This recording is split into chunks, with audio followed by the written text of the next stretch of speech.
Hello, Internet. Welcome back to the Fast Travel Lounge. You're listening to episode 34. My name is Patrick. I'm joined by a full gang, Seth, Steve, and Josh. Say hi, everyone. Howdy. I'm so fucking tired. Wubba lubba ding dong. Okay, well, Josh can't follow instructions, Seth thinks this is a therapy lesson, and Steve's just vibing, so I guess gang is all here. I am never working on a podcast day again. Not working from studio, Working in general. Oh, okay. I thought this was your job. Yeah, isn't this your full-time job? Don't you get paid? You don't pay me enough to make this my full-time job. We don't pay you, That's actually. sadly true. You know what? You're fired. Ah, sweet! I'm out of here! So much more free time. So much more space for activities. I can finish a have Final Fantasy VII DLC. Wait, have you not actually finished it? Oh. You can finish editing the spoiler cast. I was never in charge of editing that spoiler cast. Oh, do you know what? I don't even think I have the fucking files anymore, because I think they're wiped. They're on Drive, man. They're on Drive? Okay. I'll have to do it at some point, I guess. You said that 2 months ago. I'll say it literally in in 2 6 months months. again. He absolutely did. He absolutely did. So, Seth, why are you tired? Why are you tired? Tell us about it. Sydney Trains in, is a take a load fuck. Sydney Trains fucking sucks. I was at my station to get home from work. It said it was going to be the line that I have to catch. I will not say the location because I'm not Josh and I won't dox myself on live on podcast. If you don't dox yourself on repeat, then how do you get the danger in your life that you need to feel excited? I think he just does that by trying to catch a Sydney train, actually. Yeah. Yeah, it's bad enough just trying to catch a trains every day for work, but also it saves me editing time because I don't have to censor when I don't dox myself. Anyway, What a weird thing to That's say. so big brain of you, Seth. Holy shit. I look at the screen. It says it's my line coming up. So the train comes up. I go on, forgetting that this is Sydney Trains, where if a train gets delayed, they don't update the screens at the right time. They update the screens when the train arrives. So I got onto the wrong line. Didn't realize for about 4 stops. Got off. Had to wait like half an hour for a train to go back to the original place I needed to go to, and then catch another train from there back to where I needed to go home, and it was just an entire session. User error, 1 out of 10. This is a skill issue. Skill issue, exactly. Imagine getting filtered by Sydney Railway. Imagine being ranked wood for catching trains. Sydney Railway gets filtered by a leaf falling on the tracks. That is true. I don't think there's enough appreciation for just how much of a throwback Josh just made. Holy shit, I completely forgot about that. I didn't get it. I wasn't listening. You Josh were was on that talking. episode. Let's all talk at the same time. That's a great thing to do, fellas. Wow, that was also a callback to like last week, I think, when you said it, and no one laughed then either. No, Fuck you. The dumb podcast.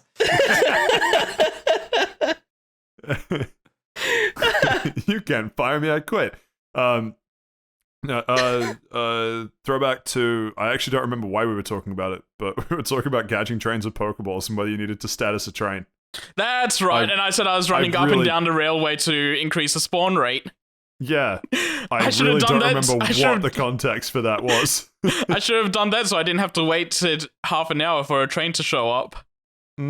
Was it at least a shiny? Yeah. Hey, there he is. Actually, the train back home might as well have been a shiny because it was one of those new trains with new monitors all over the place that actually showed the destination and the line you're on. Well, that Wild. just sounds like a regional variant. Actually, the regional trains could have been a thing for where you were going. Could have been the mountain trains. God, the steel cage traps. Oh yeah, or that. The regional trains are steel fighting type. Honestly, if you've ever been on a train in Sydney and you're going certain lines, it's definitely a fighting type. It's about to be a steel ghost type. Right. So what have we learned, Seth? That's the real question. Don't trust Sydney Trains. No, fuck, damn it. No. Also, no, get no. Krispy Kreme on the way back home. There we go. There we go. You were real close to slipping up, but glad we made it back on track, just like the train. If Sweet. the train was ever off track, I'd be fucking worried. Anyway, It was on the wrong track. It's the train to nowhere. Anyway, right, thank you for that, Seth. Anyone else want to get some therapy off their chest while we're here? I found a place to live. So we're having a temporary hiatus from guillotining landlords until I move in. Did you celebrate with Krispy Kreme? We've had the 24 hours. I'm allowed to guillotine them again. So what was your address and the credit card number of the place you used to do the deposit and the 3 numbers on the back, please? I don't have mine. Do you want my mom's instead? As long as it works. Comment down below if you want Steve's mum's credit card details. To get access, you got to give your credit card details and the 3 digits on the Oh, back. now there's a scam. I tried that with Keanu Reeves and it didn't work. Wasn't that? Joke's on you. There's a Nigerian prince in my email inbox. We are not the same. They're in your email inbox. They're in my Instagram DMs. Actually, what happened to that guy? The Fortnite announcer guy, Peter something. Griffin? No. Oh my god. He was the guy on Fiverr that did the Attention Gamers Fiverr shoutouts. I have Keanu Reeves is no trapped in idea who you're Fortnite talking and he needs about. your help. I know who you're talking about. There was a white guy and a black guy that both did that, and they were amazing. And some people actually paid them to have back and forth arguments over waifus. 10 out of 10, honestly. God, what I a think waste the of guy's name fucking was money. Peter, but it's been too long. I haven't had anything from him in a while. Anyway, getting off topic. Classic us. Dumb. Right. So, place to live, Steve. What would you rate it? It was been me and my partner were referring to it as the dream house because it is very good, but at the same time we don't live there yet, and I don't own the house, so it can't be the dream house. So as nice as it is, the landlord will still be finding a present underneath the floorboards when we leave. You can't own a house these days. What do you mean? What do you That's mean? illegal. You get your mum and your dad to give you a small loan of $1 million, and then you've You're got right. it. It's How not hard. foolish of me. Yeah. No, You we assume, don't my, even you cover the assume my apartment parents that have you're $1 moving million into. to give me a small loan with. Well, I was just going to go to Josh's mum's house and get a small loan from her. Oh yeah, my mum that's having to sell her house because she can't afford to pay her Well, house. I mean, let's just compare money. So we know what Steve's mum's credit card information is. Josh, what's yours? 111 11 11 111 222. You're missing That's your the You're digit. digit. supposed to get a That's- credit card. That's the same as what Seth told me his mum's credit card information. Wait. Wait Hold a on. minute. Oh my god. No. One So of us real is question, lying, did and you- it isn't me. And if it is, then you'll just edit out the part where I'm where I say that it's true. So Steve, did you celebrate with Krispy Kreme? I did. As soon as we got the house, I was in the office. So then I'm like, you know what, fellas? Krispy Kreme time. And I walked and I got a Krispy Kreme and it cost me $3.20 for an original glazed. Oh, was it from 7-Eleven? It was from a 7-Eleven. Rip. Pricey. Worth though. It was worth it. Like, you can't put a price on Krispy Kreme. It's good for your mouth That's true. and good for your tummy. Good for the soul, really. Right. Well, unless anyone has a random piece of technology that has broken that they want to bring up. 3, 2, 1. No. All right. Sweet. Well, might as well just go straight into Around the Lounge for this week. Josh, you've been the person most likely to have been away and probably won't be back for next week's episode. What have you been up to? Harsh but fair. I spent most of last week sick with the big cough, so that was fun. And Are we doing another week this week? Yeah, Oh, it's coming up fuck you. around the lounge, Steve. Fuck Shut your up. shit. Oh. So yeah, I was off for like everything last week, and then I decided while I was sitting in a fever dream that basically, I should get VR. So I ordered VR, and which was the Valve Index, and also basically sat there and played all of Final Fantasy VII Remake, which was quite good. Which we'll talk about, I think, when Seth and I can discuss. I don't know where he is in the DLC, so I don't want to spoil things. And yeah, that's about it. So. I mean, I can talk about that, or we can say what else we're going to do. Oh. Well, I mean, ideally we would hear from the other members in the lounge that is fast traveling. But if you want to make this the Josh Travel Lounge, then No, we can go. So what were you up to, Stephen? fine. Even takes my Yeah. okay. No, that's fine. He's back again doing What the do you same mean? shit he pulled last time. Yeah, no, I thought we went through with this. I my gosh. thought we discussed this. That's fine. Yeah, I'm just going to put myself on mute.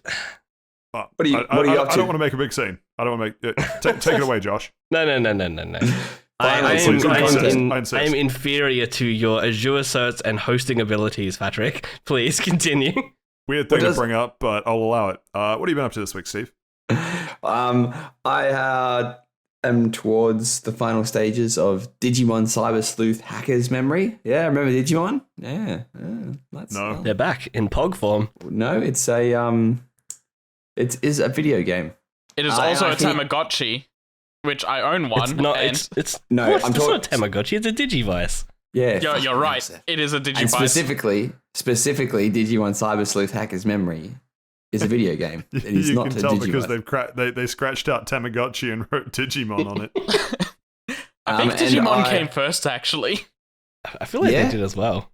Hang on, can you guys just like roll back and ask where I asked? Because I can't remember asking. You were talking about if people remember Digimon, and I am remembering Digimon. Yeah, remember Digimon? Yeah, that's. Hey, knock it off right now. You asked, You're gonna I call me out on my delivered. bullshit. That's it. No proving me wrong on recording. Hey. Anyway, Look at me. I am the editor. I can't. It's an audio medium. Stop. Are we doing Fast Travel Lounge After Dark? Are we doing it? I don't know. You tell me. Or if you give me your mum's credit card, we'll talk. All right, it is 1111 1122 quadruple one again, then quadruple twos. That's not the same as Josh's mum's mum. Wait a minute.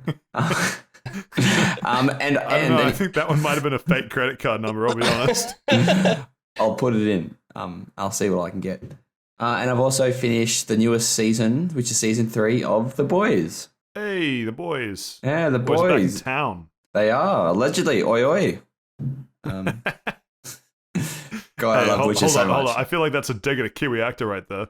He's a Oi, good oi is, actor. like, is it? Is it a dig at a Kiwi actor? Have you seen the newest season of The Boys? No, I don't watch There you bad are. TV. Sorry. It's not. Okay, that's it. He's baiting I you. haven't That was seen just The Boys either, but it's something that's on my list. Eventually, I'll get to it, and I've been hearing season 3 is fantastic. So maybe I've it'll heard be good sooner, things. sooner rather than later. Yeah, and that's me. A lot of moving this week, so I probably won't have a lot of time to play video games, but it is what it is. I'll find some shit to talk about. You always do.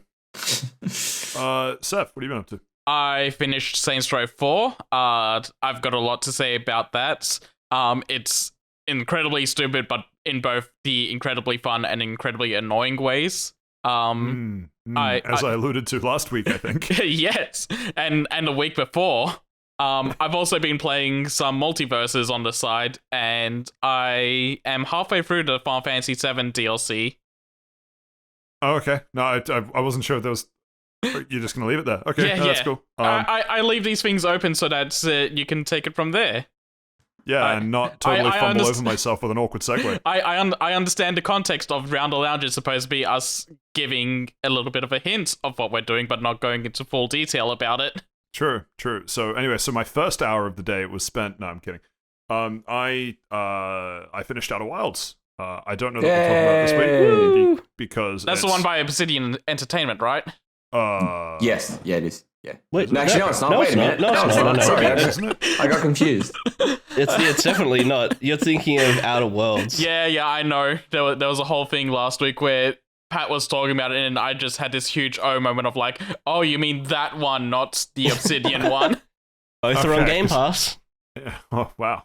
No, I don't think the here Outer I am, Wilds is on having Game Pass anymore. Not played Oh, Outer did it remove? Worlds, and so therefore Yeah, pretty sure. didn't make the Maybe. Obsidian connection. Anyway, yeah, I finished that, but that is a bit, well, you know, in our typical fashion of finally playing a game 3 years after it came out. Not sure that we'll talk about that this week, but we'll see how we go. Also finished The Boys, so probably we'll end up weighing in on that.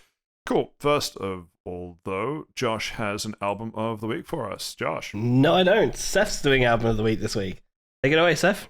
Okay, so as alluded to last week, this album of the week is courtesy of Trinity. She's like, hey, you should do this one. I sent it to everyone to gauge opinions, and they're all like, oh yeah, we like that. Let's talk about it. So this week we're covering Fallout Boy's The Youngblood Chronicles, which is I've heard this. I've heard some songs from this album before, but after getting it recommended, I actually sat down and listened to the entire album, and it's incredibly good. I don't think there's any bad tracks on this. How does everyone else feel about this album?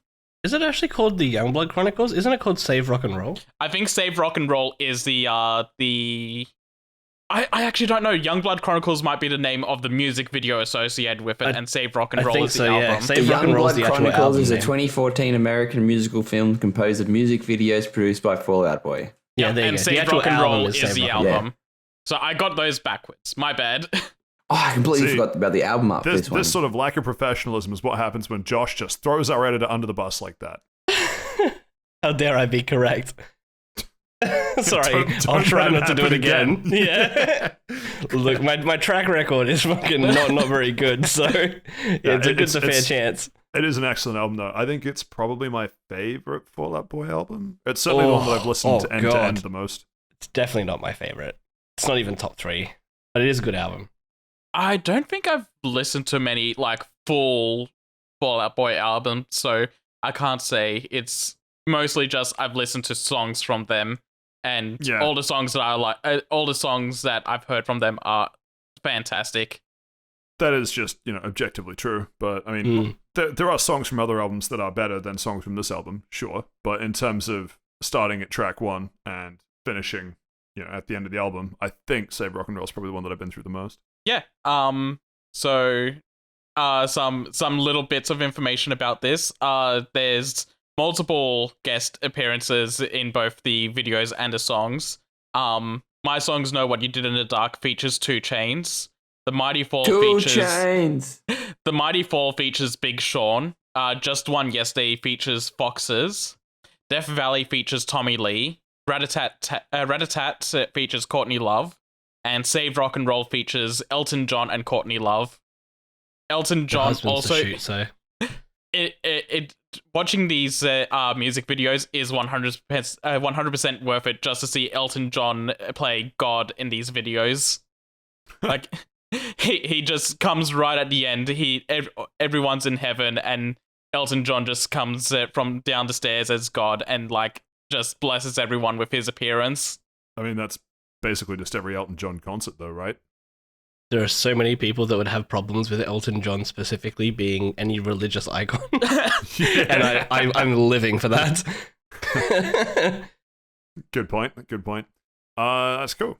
I also want to get a little bit into the background of this album because I've got quite a bit of information here. So originally the band actually broke up back in 2009, just to take a decompression break. Everyone wanted to do to survive the fallout. God damn it! I instantly got that, and I needed to just stop. I knew it. I just don't want to. Yeah, they never referred to it as a breakup. They all just wanted to go and do their own thing for a little while and pursue their own creative interests. But they multiple times they tried to get back together to record a new album. And what ended up getting it to work out in the end, from my understanding, of reading the situation, is that they brought in a new producer, Butch Walker, as a fresh approach to how they'd approached the album, and this was the first time they did an album without Neil Avron, and yeah, this kind of just helps them find a new identity with Save Rock and Roll and get the group back together.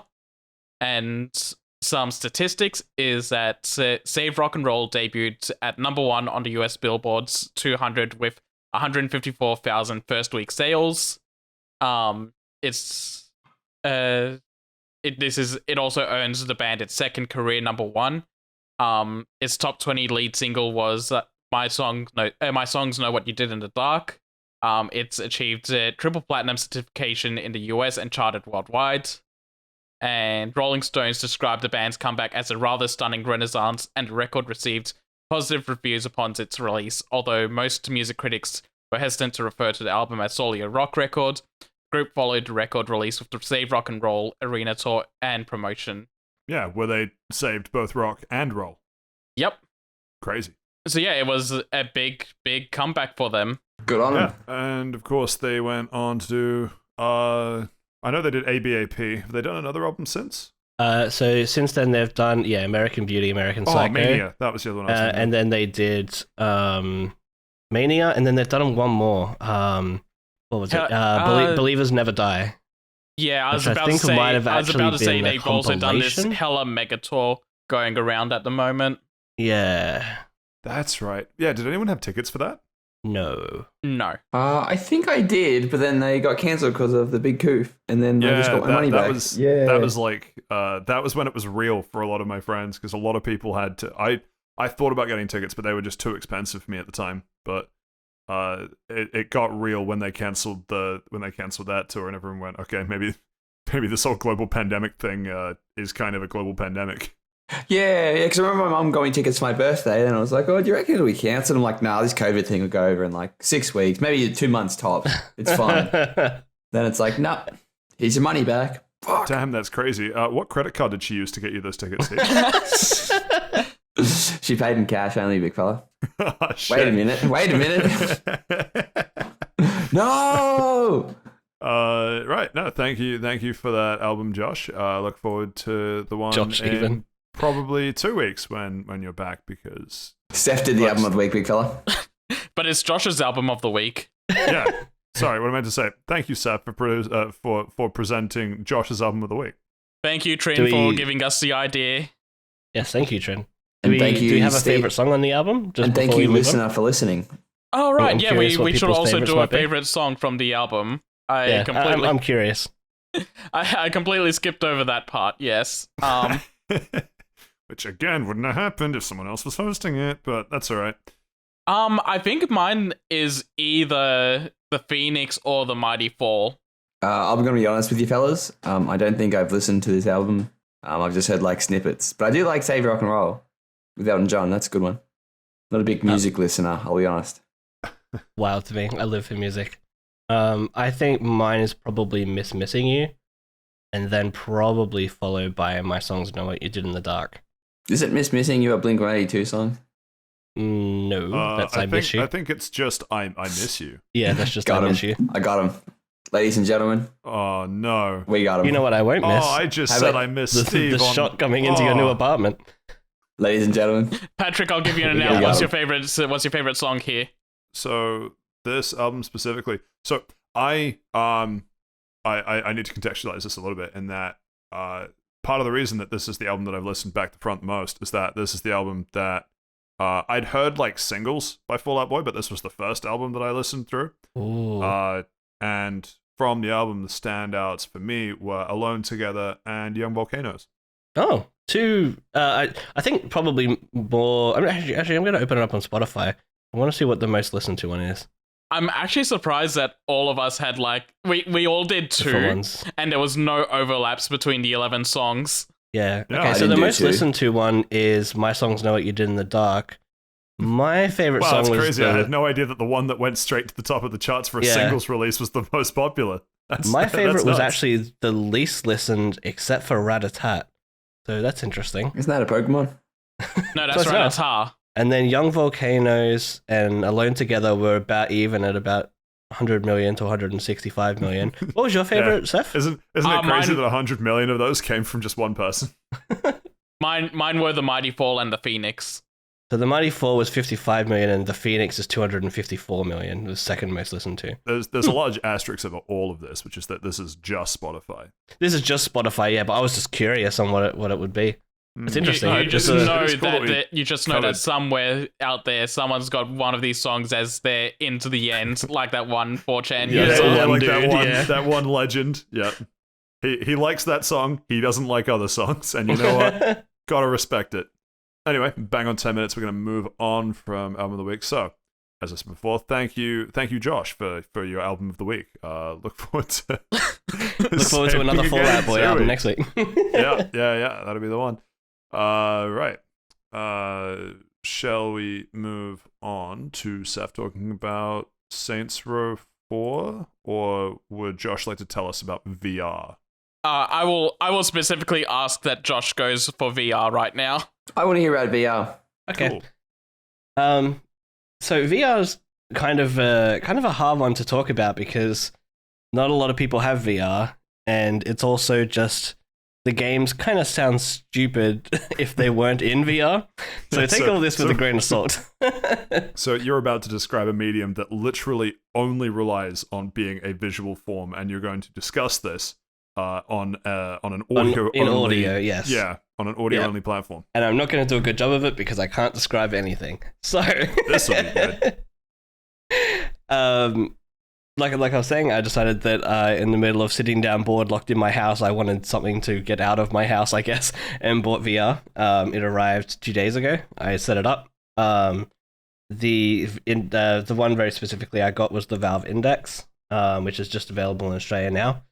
And I bought a couple of games, and there was one that was free as well. So how bought long did it take to ship to yours between when you bought it and when it arrived? 3 days. That's pretty quick. That's all right. Yeah, not bad. Wait, it only and arrives. where's your address? Not this time. I thought I was close. You were very close, I reckon. That was a little bit too obvious. His address. If you asked me like which store I bought it from or whatever, I would have 100% done the suburb because I would have just not realized. So the games I bought were VTOL VR, which is a like a flight sim, basically. Do you know what VTOL stands for, Josh? I did. It's like vertical Takeoff and landing. What? That does make sense. That would be VTOL. Vertical takeoff and landing, like it's an O, but there's no A. Isn't that what it is? Yeah. It's Based. Oh yeah, they don't actually cover the A. Well, there you go. So vertical takeoff and landing. So The A stands I for haven't airplane. flown a VTOL vehicle in this game yet because I don't have skill. But basically, so I bought that and I bought Beat Saber, I guess, to cover it out. Nice. We'll chat Beat about Saber that. is fucking 10 out of 10, so we can talk about that. And then there's also a free game on Steam for VR called The Lab, which I spent a bit of time in earlier today. So, I guess to start with, the Index itself, if you're going to buy VR, this is the one that I've wanted for years and only just become available in Australia. So I picked it up, and it was a lot of money. I don't 100% know if it's worth it, but the experience is excellent. I can't fault the actual device itself, and it's very well made. Was it north or south of about 400? Oh, it's definitely north. Okay, so is the Index? You said Valve Index? Valve Index. So because I didn't Is have that a it, successor to the Vive in some way? no, the Vive is Okay. HTC. No, it's HTC and Valve though. Right. Well, this is exclusively Valve. So No, that's what I'm wondering. Is if it takes a similar. Like, some of their what's the stuff is sensor? compatible What are the- together. What are the sensors on it? So the sensors are the two base station 2.0s, which the Vive does work with. The reason why mine was so expensive is because I needed to buy the two base stations, the two controllers, and the actual VR headset itself. If I had already had a Vive, I could have just bought the controllers and everything would work. Right. So it's like a Vive in that it sets up the room. Yeah, exactly. Okay, cool. Although I don't really have a lot of room, so I kind of just been playing it sitting down. The small room. It's a very, very, very small room.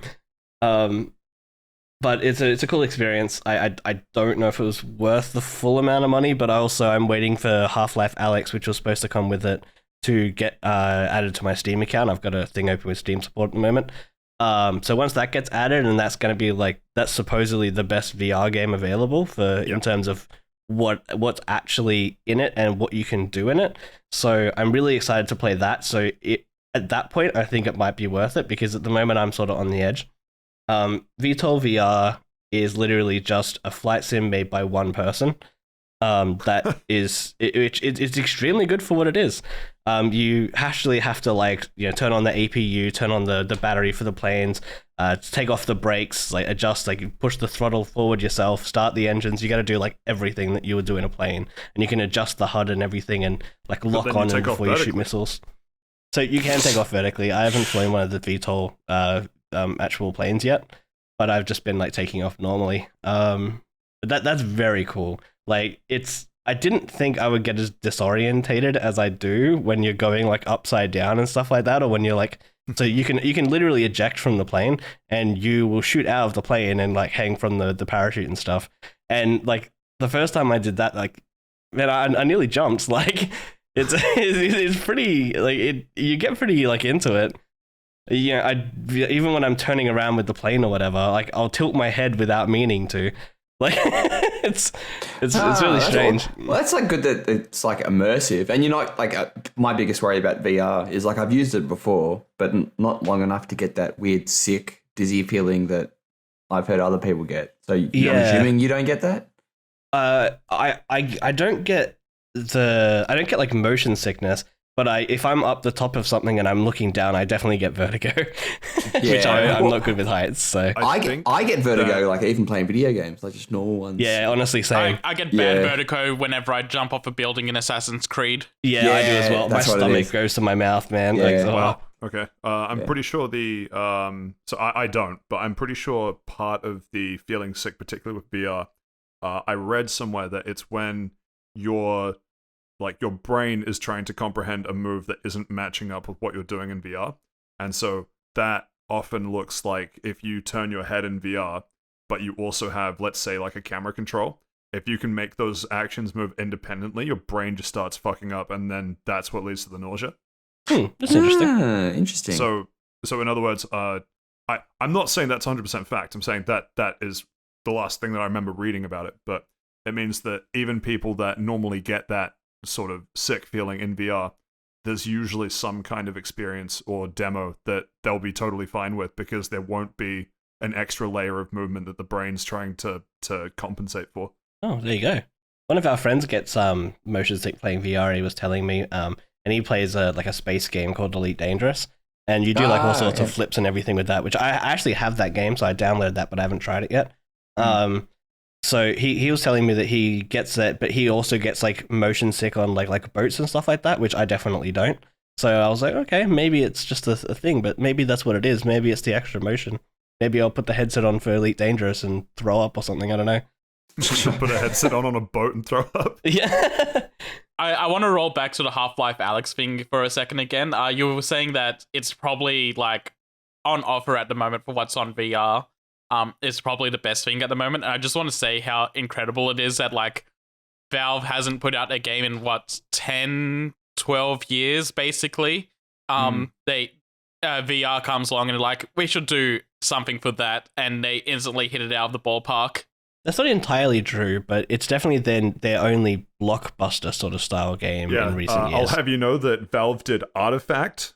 They did do Artifact. They also did. I thought they like they hired someone else to do Artifact while they published it, or was that in-house? But I'm pretty sure it was in-house. I thought it was in-house too. Maybe I'm wrong. They also did like a Portal Bridge Constructor, Bridge Constructor, whatever it's called. And then there's obviously the Portal games, but I think Portal 2 was like 2012 now, actually. Yeah, that might have been 10 years ago. Portal 2 was like 10 years ago, and that was like their last big major blockbuster. That was like their last like AAA kind of thing. Yeah, there's also the Portal 2 robot mechanic VR experience, but I don't know if that's Valve published or Valve developed. Yeah, I don't know. Is that free? That's a good question. I don't know. I don't have it because that one, that's a game that maybe not requires, but is much better with a Vive/base station setup. So my VR is, I think it's a Rift. It's definitely Oculus, but I don't remember what name is attached to it. But it's the front-facing sensors and then one back sensor. So it's just me in the space. There's no space mapping. So some of the games like that don't work so good. Yeah, okay, that would be a bit difficult then. Yeah, this does like proper room mapping, so yeah, like the Vive. Okay. Rear mapping. Bum. So anyway, yeah, that's VTOL VR. It's very cool. You can shoot missiles and stuff. Very, very neat experience. And if you're into like planes and stuff, it's pretty cool. Beat Saber, probably hands down my favorite game so far. Yeah, I played that. That's very good. Oh, it's so much fucking Beat fun. Saber is fantastic, and I've only had one experience with it, but it was doing the Crab Rave, and it was worth it. I also did the Crab Rave. I did the Crab Rave second, I think, because Jake told me to play a certain song first, and then which is one of our mates, and then immediately when I had like free reign of what I was going to choose, I was like, "Oh, bro, Crab Rave." have they integrated? It's been so long since because the space that I play it in. If I reach my hands out, I can touch each wall, so I don't leave VR set up because I'm worried that I've whacked my desk and then whacked my like glass door beside me earlier, and I've got like a table behind me, whacked that too. Exactly. When you did the Crab Rave, Josh, did you do it in the 360 view? I did. I can't turn around in my space. Okay, yeah, that's fair enough then. Yeah, Because I need tried it out to at my get uni down last some year, and there stuff. was like this big space to try out VR, and it's like let's do the Crab Brave in 360. The 360 view would be kind of cool, but I think like I struggle enough with the Beat Saber at the moment. I need to get used to VR and that first. So there'll be multiple times where I'll do something and because I'm not used to the proportions of VR, I'll miss a note or whatever because I'm still not used to it. Yeah. The question I have is because have they done modding as part of Beat Saber as first party support yet? Because I had to sideload a bunch of extra like extensions and mods and crap when I was doing this a few years ago. So good question, because I was modding it a lot today. I played like a bunch of songs and I was like, oh, I want to play songs that I know, right? So I looked at the modding capabilities, and there's a GitHub repo of one called just Assistant, Beat Assist or something like that, and you can download that and just tick the boxes of the mods that you want, and then after that you can just go to the website and click on songs and click download, and they just install. Very streamlined, but Oh yeah. First party support will never happen because not first party, but I it's- mean like whether there's a mods option, because I know that was because they released it on PSVR and stuff, right? But everyone plays it for the custom songs, so I'm wondering if they've ever let people use custom songs yet. So because I got the to ability is stage where definitely there. It's just they're feigning ignorance, right? Because of legalities. Yeah, so. of course. Because I got as far as downloading the creator mod for Beat Saber, and I got maybe 2 bars into a song that I wanted to make a Beat Saber map for, because all the other maps were crap, in my opinion. They might have been better. Well, I'm sure there are better ones out now because it's been, a few Some of them are years. pretty good that I've played so far. I mean, I'm only been playing on the one normal at the moment because hard is still a little bit hard for me. But like they're pretty good. But I also just sorted it by rating on this website and just downloaded a whole bunch of the top rated ones. Yeah, that's what I did too. The Yeah. standouts for me were Burned by Ellie Goulding and Believer by Imagine Dragons. Oh, of course. Tune. But no rules of nature is all I'm hearing. I downloaded quite a bunch. So I downloaded a bunch of Linkin Park ones, a bunch of Nightcore ones, Skrillex ones. What else was there? There was a whole bunch of like KDA and like other like K-pop stuff. There was, what was the other like more popular ones that were there? There was a whole bunch of game music was in there as well that people have added stuff to. Video games. Megalomania I downloaded, but I didn't get a chance to play. And I also downloaded, like, of course, I had to download what's it called? Oh my god, I'm blanking so hard. Oh my god, I can't remember what it's called. But there's an electric song. All-Star. Like, no, if you think generic electric song, I can't even remember how it goes right now off the top of my head. What's the one that you think? Like Gerudo. I've got Crab Rave stuck in my Sandstorm. head. Yeah, Sandstorm. Thank you. Yeah. I'm Gerudo. trying to think of what it is, and all I can hear is the Crab Rave music in my skull. Yeah, so I downloaded that. That was pretty cool. Like, it's excellent. Like, that alone, honestly, is enough reason for me to have VR and keep it. No, it's not. Do you know what is though? So, this I never did it myself, but now that you have VR as well, I'm tempted, if you are keen as well.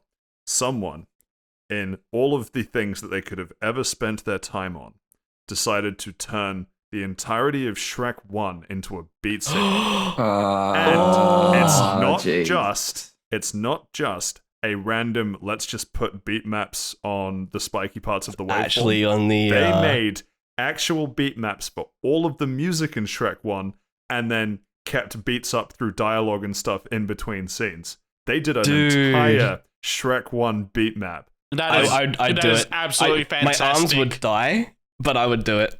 100%. I want That's to see sick. someone do that for the entire B movie scripts, though.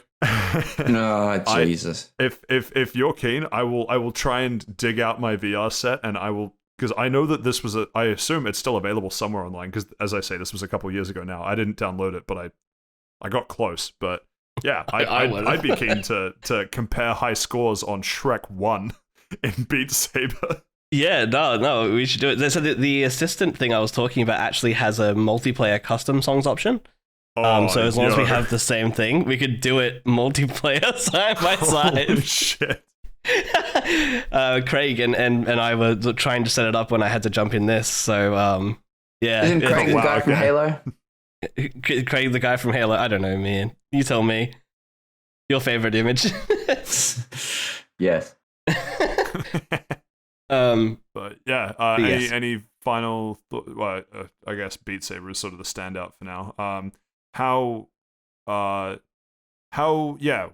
What is I've tried to start the same question in a bunch of different ways. I'm trying to make it not a just yes no question. So you said earlier that you were worried that at the moment the index and what you paid for it might be slightly not worth it based on what you're doing so far. Do you think that will change with Half-Life Alyx, or do you think there needs to be another couple titles that are maybe not as good, but just also good titles to play through for you to decide that it was worth to get it VR? So the reason I decided to get the VR is that a lot of the standout experiences to me are vehicles and the simulation kind of aspect. Mm-hmm. So the VTOL VR was like $40, right? And that's really good and really fun. DCS World is free, and that's like a super intense sim. So I'm going to play that. I'm going to probably play War Thunder, Elite Dangerous, and a whole bunch of other sort of things like that. Tabletop Simulator, which I played D&D on, supports VR. So there's a whole bunch of things I can use it for. I just haven't yet. So actually, Borderlands 2 is available in VR as well. Is it really? Ooh, that'd be pretty good. That'd be pretty cool, actually. It's always I've always had it on my wish list on Steam, but I've never pulled the trigger on it because I've already played 800 hours of Borderlands 2. But I'd play it with you. Yeah, there we go. Yeah. Cool. Might have to dust off the old Oculus, but So yeah, so there's that. There's obviously Skyrim VR. There's Hitman VR, but apparently that's terrible, and I've seen videos. So Doom VR would be kind of cool, although I imagine that would be kind of hard. It's a specific VR made version, so it's it's not as intense as playing it on keyboard and mouse, but it still looks interesting. Yeah. Super Hot is another one that I really want to play. Yeah, Super I Hot played VR Super Hot is VR. very good. It is very good. Pavlov VR, which one of my friends actually works on as a graphic artist. So Is he a there's dog? that. Oh yeah. No.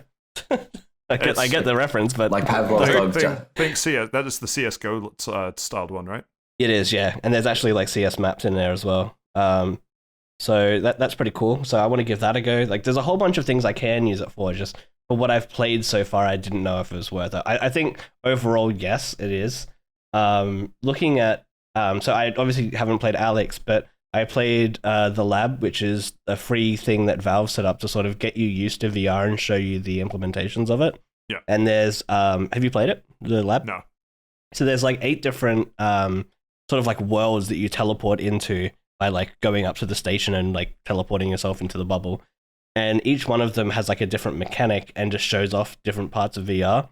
So one of them is like basically just like a skeleton in a room, and you have like a tool that you can sort of place it and it will cut through the skeleton, and you can like look inside and you can see where like the bones and everything like form and whatnot.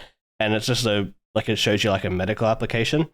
Some of the cooler ones were ones where you literally go into space and you're inside like a solar system and you can pick up planets and move them around and stuff. Like obviously our solar system. One of them was quite literally, which was just amazing fun. Bow and arrow that you shoot people that are coming towards this door, and you have to keep like firing these arrows and aiming. I can still hear the screams. Well, they're like little stick figures basically. And that was so much fun, but it was like it takes a hot minute to really get used to aiming, and even then you're sort of like throwing. It's a bit off, right?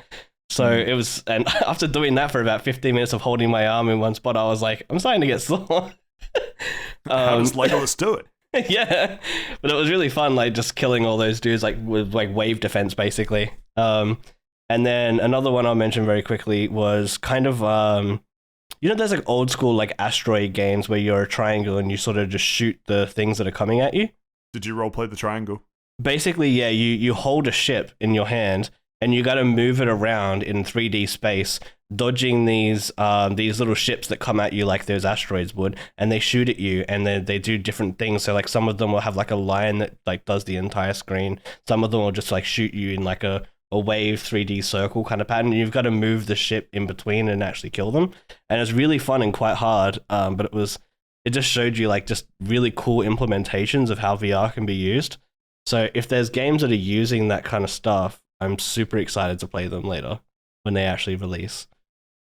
But I guess we can leave that there for VR, because it's like it's if you hadn't used it, it's hard to talk about, right? So, or hard to understand.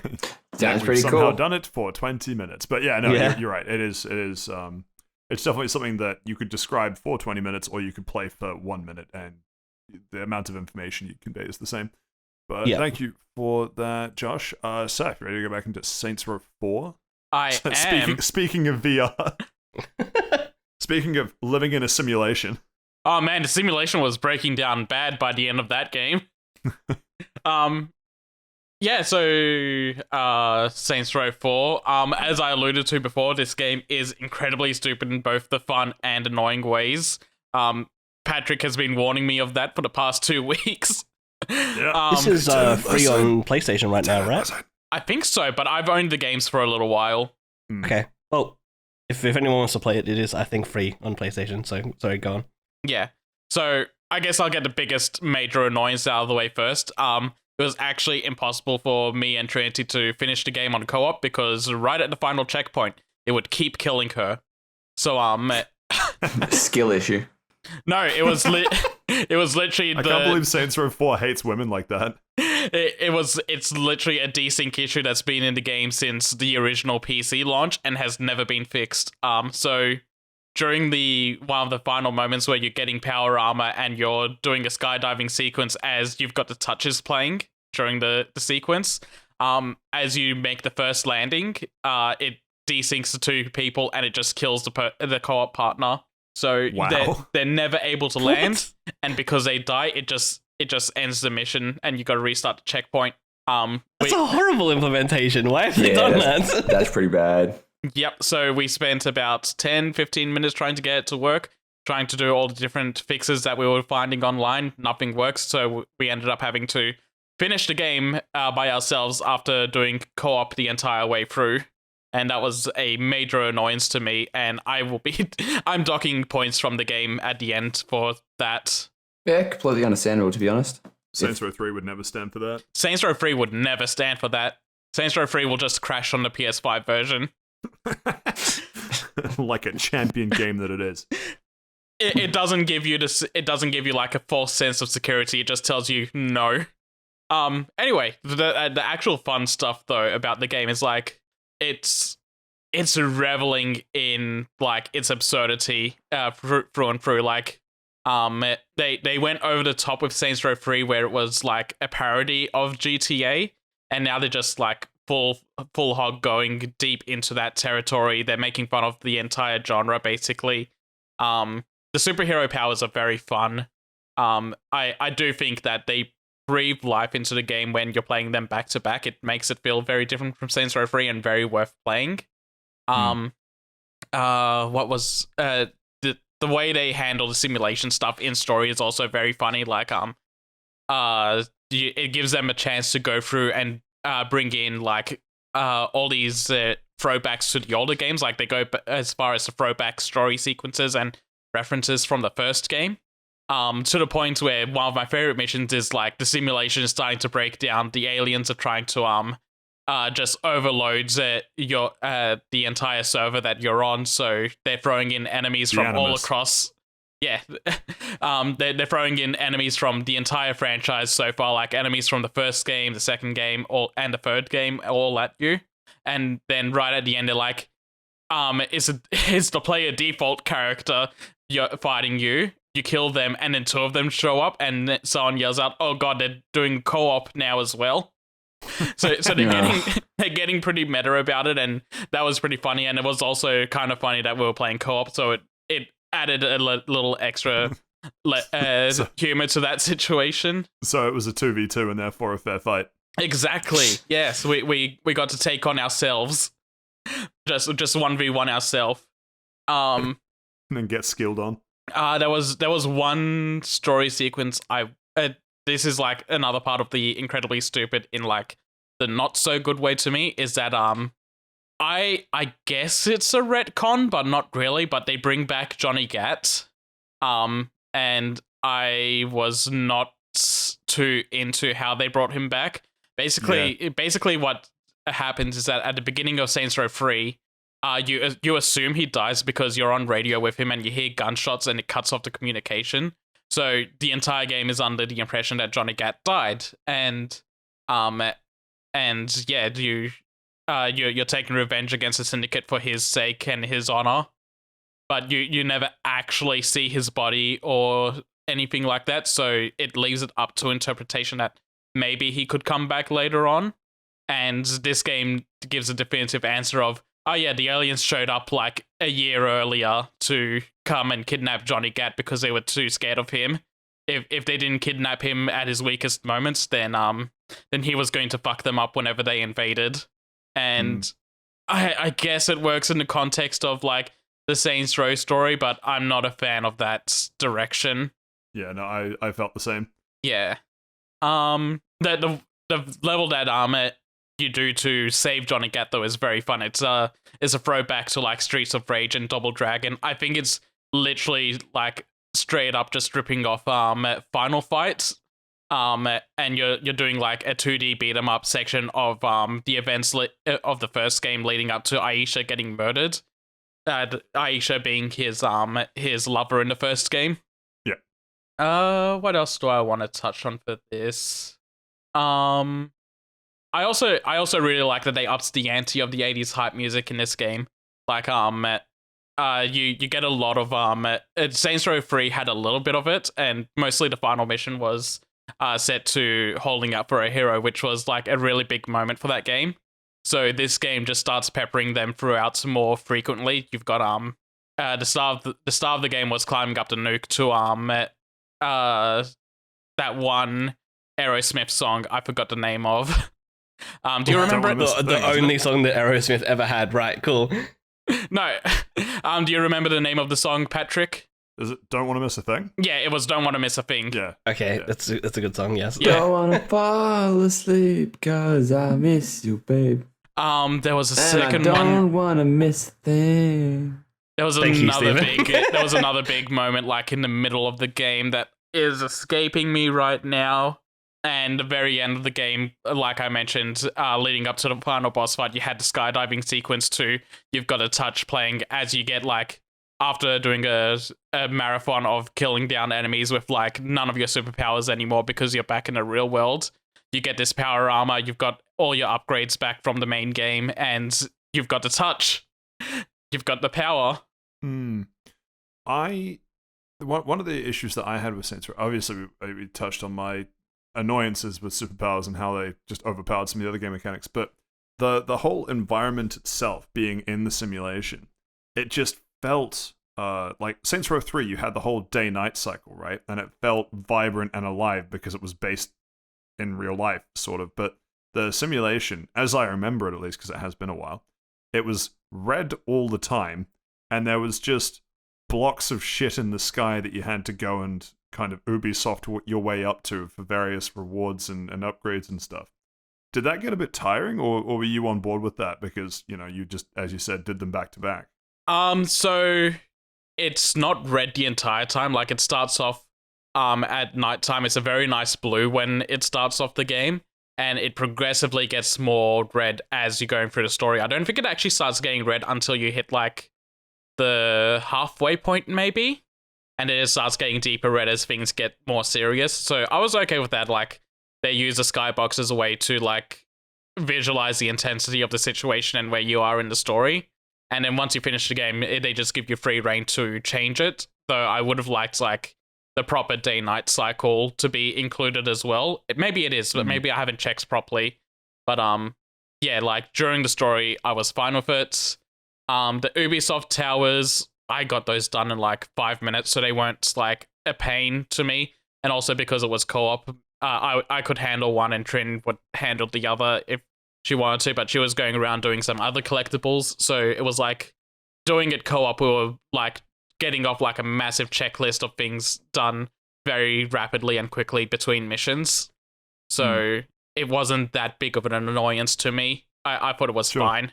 Yeah, and it might be that if I go back and play it now, I won't have any of those same issues either. I think it was just because, like, Saints Row 3, just hands down, is probably, well, it's obviously my favorite Saints Row game, but of those sorts of games is certainly probably top 3, if not my favorite of that sort of game. So Saints Row 4, difference bad, grr. Yeah. Yeah. Yeah, and I think a lot of like me being okay with it is just I'm playing these back to back. So if it was just Saints Row 3 again, I'd be pretty tired of it. So did you have any other final sort of thoughts? Because start wrapping up a bit otherwise. Yeah, no. Overall, I think Saints Row 4 it's good. I think I'm leaning on to the side of I think Saints Row 3 is better, but welcome. But they're also like Skies blew her up this side. Yeah, they're also pretty different games for how much similarity there are between them, if that makes sense. So yeah, no, I do know what you mean by that. Yeah. They could both be the same score for different reasons, but Saints Row 4 like giving me that bad glitch at the end and like pissing me off so much, I'm gonna settle on like a 6 out of 10 for this. I still recommend it to people. I think it's very worth playing, especially if you like open world games and just like superpower doing sort of fantasies. Yeah, and doing dumb shit for a while. It's also not that long of a game. And especially since it's free at the moment, and I'm pretty sure it goes on sale a lot if you want to buy it. Yeah. Very, very worth the time. Final 2 questions off the back of that then. So now that you've played all of the main games, does that make you want to play either Get Out of Hell and or Saints Row that's coming out in, a month? 2 months? A month. Yeah, roughly a month, I think. Yeah. So we're going through these games because we want to play the reboot when it comes out. The plan is to get through Get Out of Hell before that as well. So yeah, we'll be going through those. Sweet. And the second question? Well, no, that was it. Oh, okay. Also, Get Out of Hell and Saints Row. Also, the one more thing I want to add on is I really like the fight with Paul.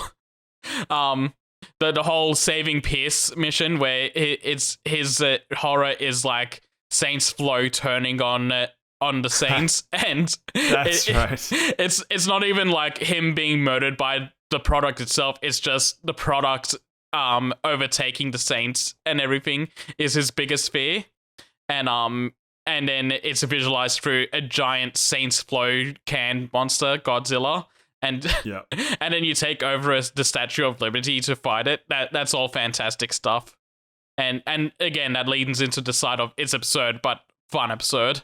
Yep. And it's moments like that really make it worth playing. Cool. Well, thank you for that, Seth. Next up on the list. Shoot, jumping the gun. That's how I introduce news stories. Well, you're the host, big fella. You can introduce it as much as you want. Well, in things that are not new or newsworthy, Steve, tell us about Digimon. Yeah. Look, I'll preface this. All right, fair enough. Yeah, no, like it is one of those games where it's this game's okay. All right, 10 hours, I'm pretty much got it, I'm done. Oh, you're still going. Oh, you're still going. Oh. Isn't that like the original Cyber Sleuth? Yes, so the preface, okay, so let's give some more context. What are we talking about, Steve? I have no idea. Video games. So Digimon Cyber Sleuth Hacker's Memory is a sequel to Digimon Cyber Sleuth that came out on the PlayStation 4 and the PS Vita. I know. Shit console is now come available up on Switch as well. Yeah. What do you mean shit console? The Vita is the greatest handheld in history. Might even be the greatest console in history. Jesus Christ, the Wii has entered the chat. Jesus. The Wii even, not even the PS2. Not even the DS. Or the Vita. Not even the N64. Anyway, back to Digimon. Or the Virtual Boy. Hey, no one interrupted you, fellas. Fuck you. So... Oh, sorry, what was that, Steven? It's your turn on the chopping block. I'm having a tantrum, I'm not going to speak. So it came out in 2017. The original came out in 2015. I play, and then a complete edition came out in 29 for the Switch and the PS4. I picked up the complete edition, so it has both games last year for like $20 on the Switch, and that's pretty good. That's how much as I would pay. So you're playing this on the Switch? Yes, I am playing this on the Switch. Oh, that's rough. I don't think it's rough at all. Okay. Don't forget though, this game was designed to be played on a Vita. The second one wasn't though. Yeah, no, second one came out on the Vita as well. Oh. Yeah. Oh shit. Literally, and I reckon. So Hacker's Memory takes place as sort of a side story following a different set of characters than the first one, but it takes place at the same time as the first one. So you don't need to play the first one to play this one. Arguably, the game mechanics are the same, so you don't even have to worry about that. So you're not really missing that much either. There are a couple of, for lack of a better word, reoccurring characters that you see in both the games, but you don't need to play one to play the other at all. Are you talking about the Digimon? Yes, the Digimon are reoccurring. There's like 21 extra Digimon in Hacker's memory. Is Gunmon in this game? Probably. There's like 300 and something. Oh my god, that's like a national dex. Yeah, like it's a fair amount. No, that's a Pokemon. Better luck next time, champ. Oh my god, it's Pikachu. What about Porygon? Nope.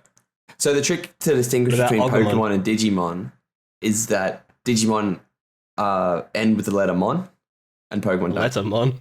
What about Porygmon? I don't know. I haven't unlocked that one yet. Does it have Jibanyan? I don't know what the fuck that is. Does it have Kawagamon? Jibanyan. Kawagamon's the big red beetle thing from the original anime that like screams and yells at them, and he has the big pincers. Kawagawa. Look, yes, it does. It does. 100% it does. Does it have for the record, Jibanyan is from Yokai Watch. I don't care. I don't remember asking. What about that creature that Ben 10 turns into? Is that a Digimon? Which one? Accelerates.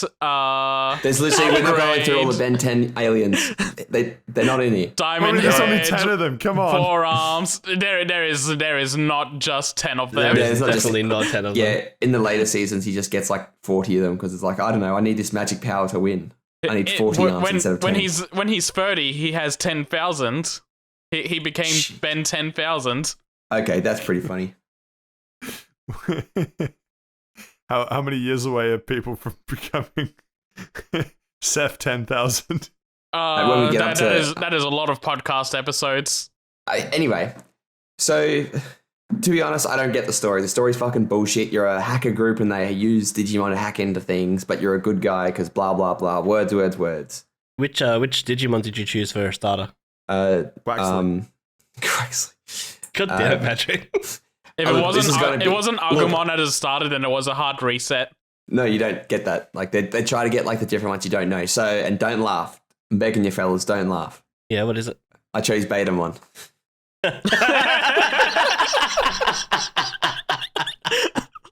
Imagine not choosing Sigmamon. Personally, I'm a fan of Omegamon. Fuck, I was prepared not to laugh too, but that just broke me. Yeah, no.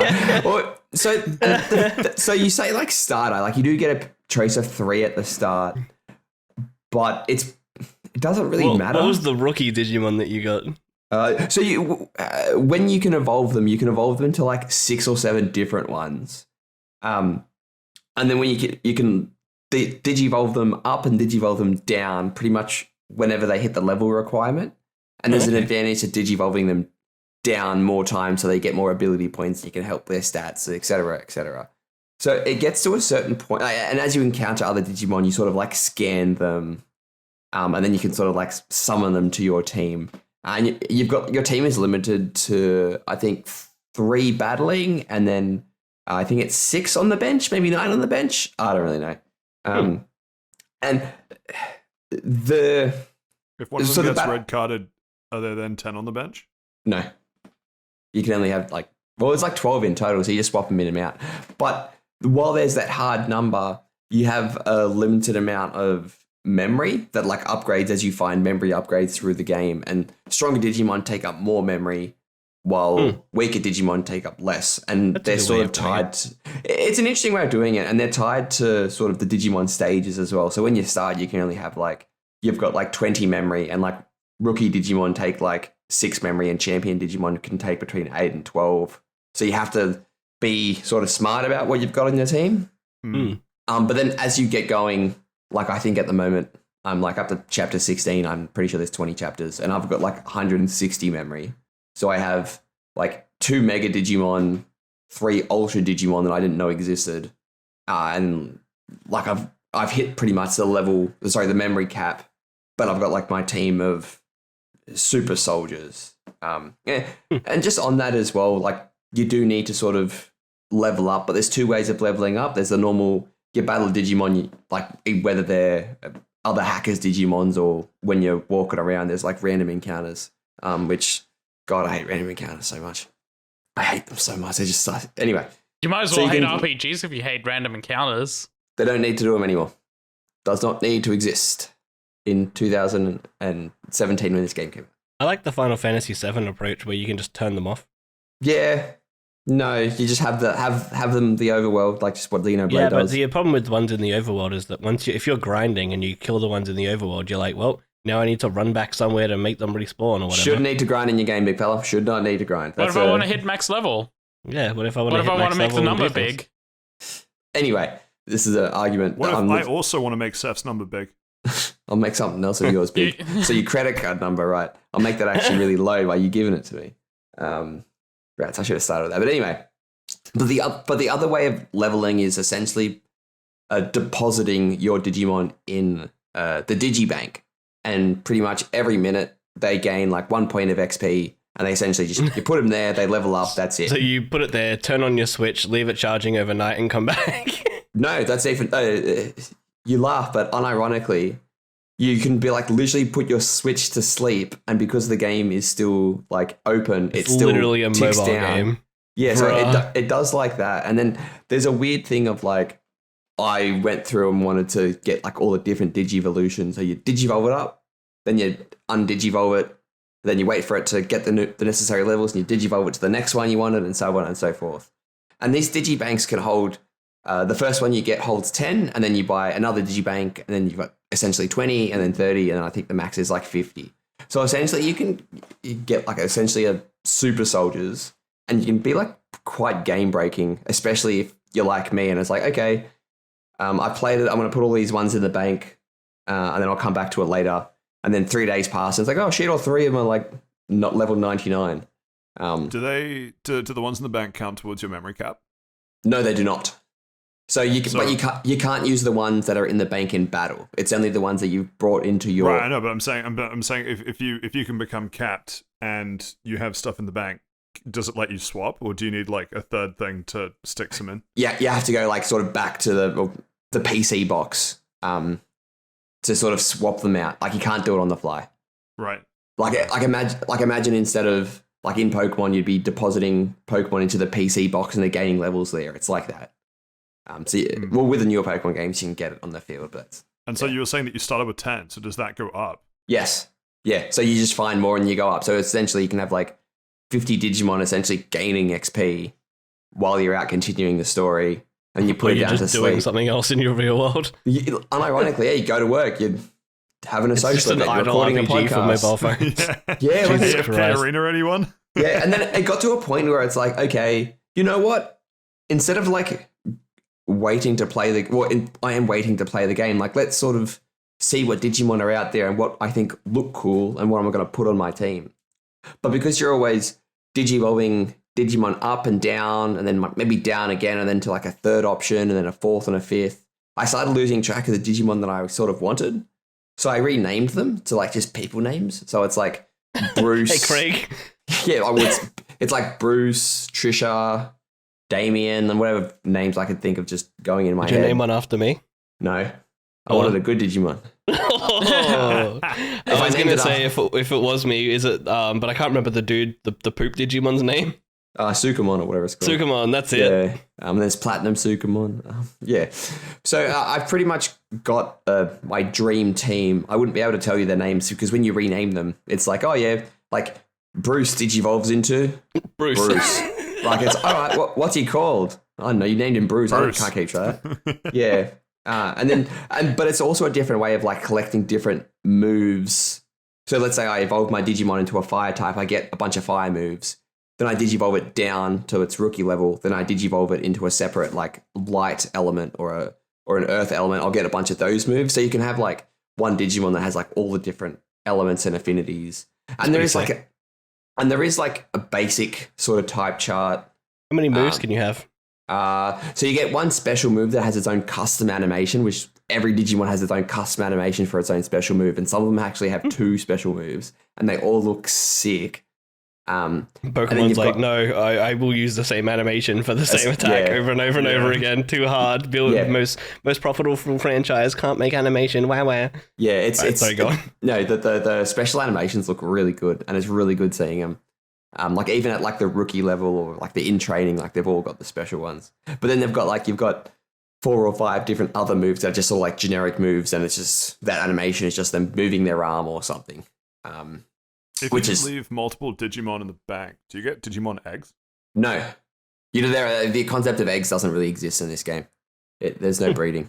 That's the story's so there's fucking... no Vaporimon. No, well, in terms of human and Digimon capability, Vaporimon. No, stop this. Yeah, both the best. And it's also a funny thing on that sort of same tangent of human Pokemon relations. Same tangent even. Jesus Christ. As Digimon sort of get more stronger, they get more like humanoid in appearance, and it gets like fucking weird. Oh god, it is the same tangent. It is the same tangent, yeah. Like so anyway, Devil Woman and Angel Woman, right? Yeah, well, Devil Woman and Angel Woman can like have like a Digivolution thing. A DNA Digivolution, and they become. It's like, oh, okay. I forgot the DNA Digivolve exists. Yeah, it's like, oh, that. So she can be your Angel or Devilmon. Yeah, and then my girlfriend kicks in the door of the lounge and was like, hey, what type of game you playing here, Steve? I'm like, no, it's Digimon, I swear. Why is this hentai? Yeah, and it's like they not only do they become more humanoid, they wear less and less clothing. It's like they're literally taking the fucking piss. Angel Woman wearing less clothing is like, from what I remember of watching it as a kid, is an achievement in itself. It's fucking. It's just tassels at that point. Yeah, like, R-rated game. Yeah, but like as I said before, the story's shit. I sort of like my eyes glaze over as they're sort of talking, and I'm like, oh shit, I wasn't really paying attention. I don't know where to go anymore. So, but it's lucky there's like there's sort of like a person you can go to and ask them. It's like, hey, where am I supposed to go? And she pretty much tells you straight up, like, oh, you're supposed to go here, which is fantastic because I couldn't be bothered. What are you, stupid? How did you forget? Well, it's not even I forgot. I just my eyes glazed over. Like, I didn't ask. Like, did not ask why you're telling me your life story.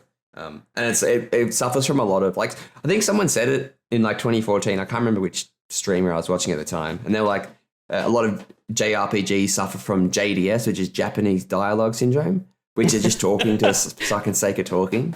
That it's is like a blah, fucking blah, blah. excellent way to call it. I'm going to use that. Yeah, like it's just blah, blah, blah, blah, blah, blah, blah, blah. I'm like, I don't fucking give a shit. Where am I supposed to go? Yeah, and every single female character is borderline wearing lingerie, but what if I remember that the Cyber Sleuth games actually had a character that I was a big fan of design-wise. I can't remember her, though. Yeah, it's probably one of the titty ones. Piece of shit. Probably. Yeah. I played the first bit of the first game, and I don't know, it was hard to get into. It is very hard to get into. It's a bit of a slog at the start. Like it's it was literally just dialogue for like 2 hours. Yeah, it's fucking so fucking. And essentially the combat itself is your 3-on-3. There's a basic type chart that's like got 5 elements, and light and dark that are good against each other. And then you've got sort of a secondary type, for lack of a better word, with either vaccine, virus, or something else. And then like every Digimon sort of falls into that property, which means you can use a not very effective move, but do a bit more damage because your Digimon is a superior, like a stab move, basically. Yeah, essentially. But like it'd be like I don't know. It's a difficult thing to describe. Like if I'm a vaccine Digimons are good against virus Digimons, but the virus Digimon is a grass type and I'm a water type. I do, instead of half damage, I do 0.75% damage. Oh, that's an interesting mechanic. It is, and then if you like get the type matchups really good, you can do 3 times the damage. So I remember now, it wasn't design-wise. I liked Nokia because her name is Nokia. Yes, Nokia. Have you seen what she looks like? Yeah, She's wearing fucking... Jesus Christ, man. That's why I said it wasn't design-wise, it was 15, name-wise. Man. Get out of here. But yeah, so and definitely if you get those type combinations right, literally like you're 2-shotting like bosses, and it's like, okay, all right, see you later. Now we're back to dialogue again. But yeah, how does it compare to the excellent Digimon games of Dawn and Dusk? I haven't played Dawn and Dusk. I know you told me to play my do you mean Pokemon Sun and Moon? No. Dawn of Dusk came way before Yeah. Sun and Moon. I They're need to play honestly those. superior games to Sun I need and to Moon. play those earlier Digimon games. I've heard they're very good. So fucking good. Yeah, Dawn but and Dusk anyway- are like some of my favorite games of all time. But sorry, Yeah. go on. No, well, no, that's. I don't know if I can recommend this game. Like I got it when I was sort of wanting an Ichimon to scratch a Digimon itch I had last year. I played the first one. I didn't mind it. I played this one. I didn't mind it. It's a 5. Wow, Like it's rough. I wouldn't. It's just mediocre. That's what 5 is. It's like, would I play it again? God no. Did I enjoy myself playing it? Nah, probably a little bit, but it definitely oversteps its welcome. Like you could probably cut out half the game and be like, yeah, this is a good length. Like I'm not even feeling like burnout. It's just like, okay, I'm done with this. Like, but because Yeah. the way I'm hardwired, I have to finish the game. God forbid. It probably doesn't help that you also played 2 in a row. Well, no, so I played the last one like middle of last year, so it's pretty much been 12 Oh. months. Like it's not. Okay. If you played it if you play them back to back, it's borderline the same Unplayable. game. Like Yeah. you get burnout from that. But I only pick it up like half an hour, 45 minutes a day. I go through 30 minutes of dialogue, 15 minutes of battles, 10 minutes of sorting the Digimon in the Digimon bank, and that's it. But yeah, I don't know. If you like Digimon, maybe pick it up on sale. I paid $20 for like 2 games essentially. I didn't mind it, provided you space them out for whatever reason. Was it worth the $20? I say it was. Okay.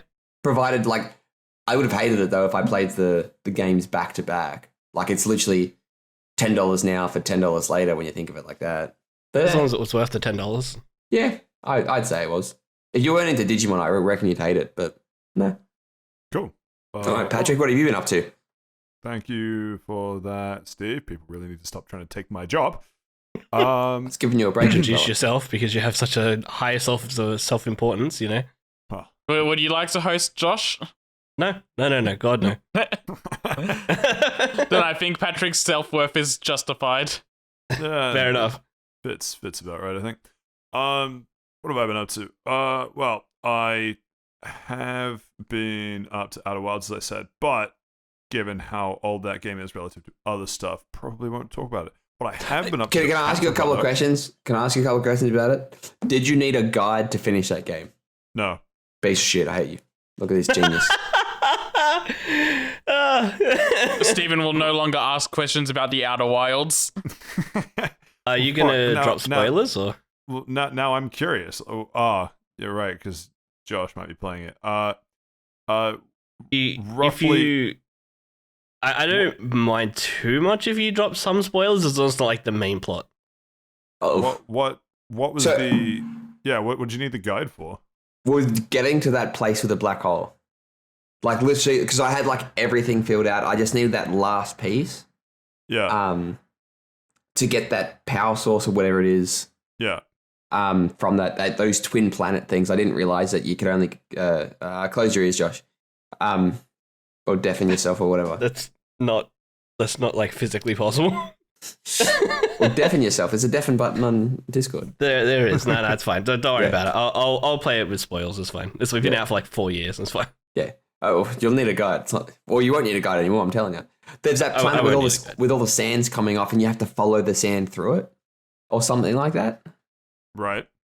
Yeah, I didn't get that. I had to look up a guide for that.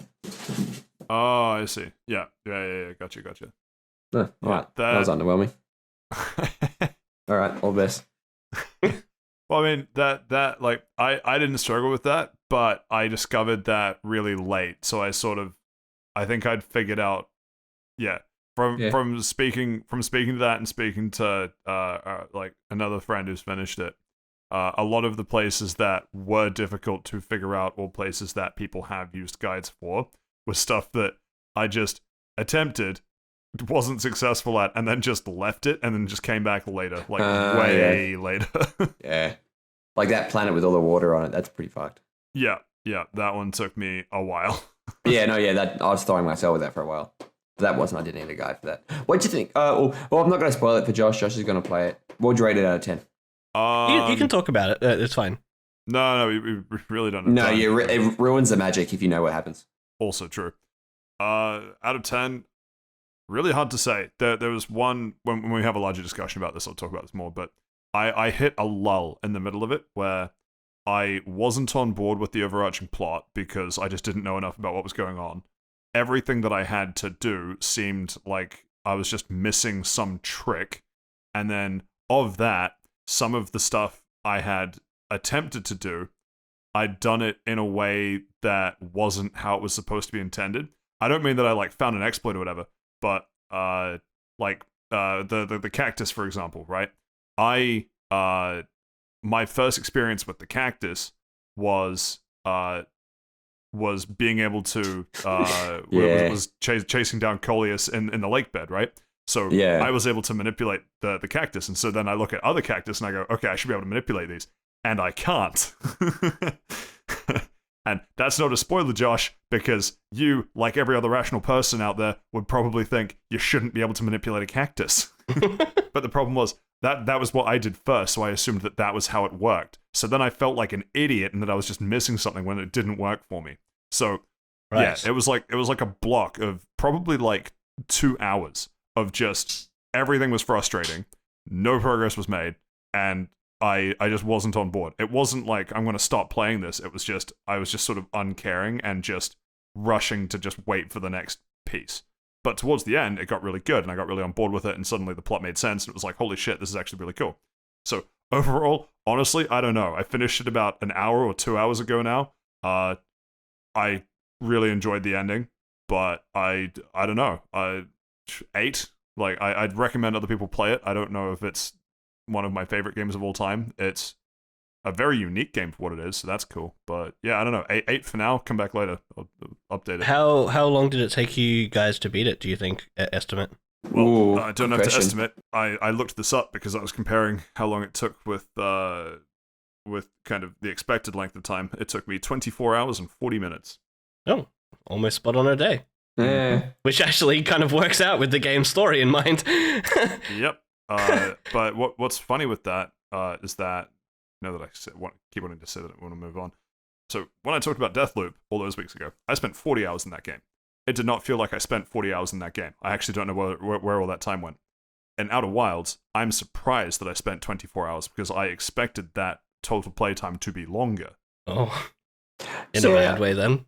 Yeah, I would think no. It's not a bad way. It's just because you're going through so many, like the loops are 24 minutes, right? Yeah, you go through so many of them that your concept of how long you've spent all up just vanishes because it's the same 24-minute block over and over again. You're just doing different stuff inside it. So when I got to the end of the game, because of that lull in the middle where I just wasn't making any progress and a few other dumb things that just got me killed or I had to reset the loop, I just thought that my time would have been blown out well past where a completionist run would end up, but I was basically spot on the how fast to beat completionist time for Outer Wilds. Well, how long if you remember, do you think it took you, Steven? Probably around a similar time, maybe even 20 or something. I really got like into it. I didn't have the lull that Pat went through. I had like literally a resurgent, like, oh, this is all clicking. It all comes together. But then at the same time, I went and got like 100% of the achievements. So like I did everything.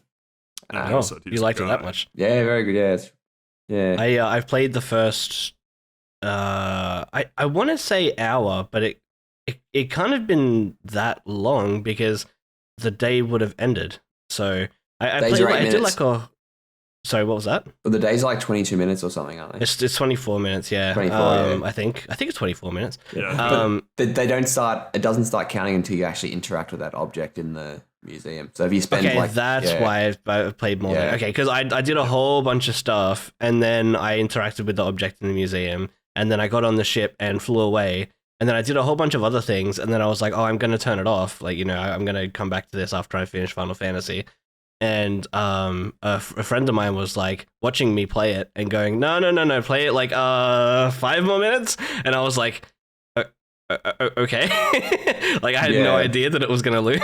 Yeah, so you then can it get ended. the bad ending if you manage to find a way to die before you see that statue. Yeah. Yeah, no, I was just like, I'll come back to this, but it was cool. Oh my god.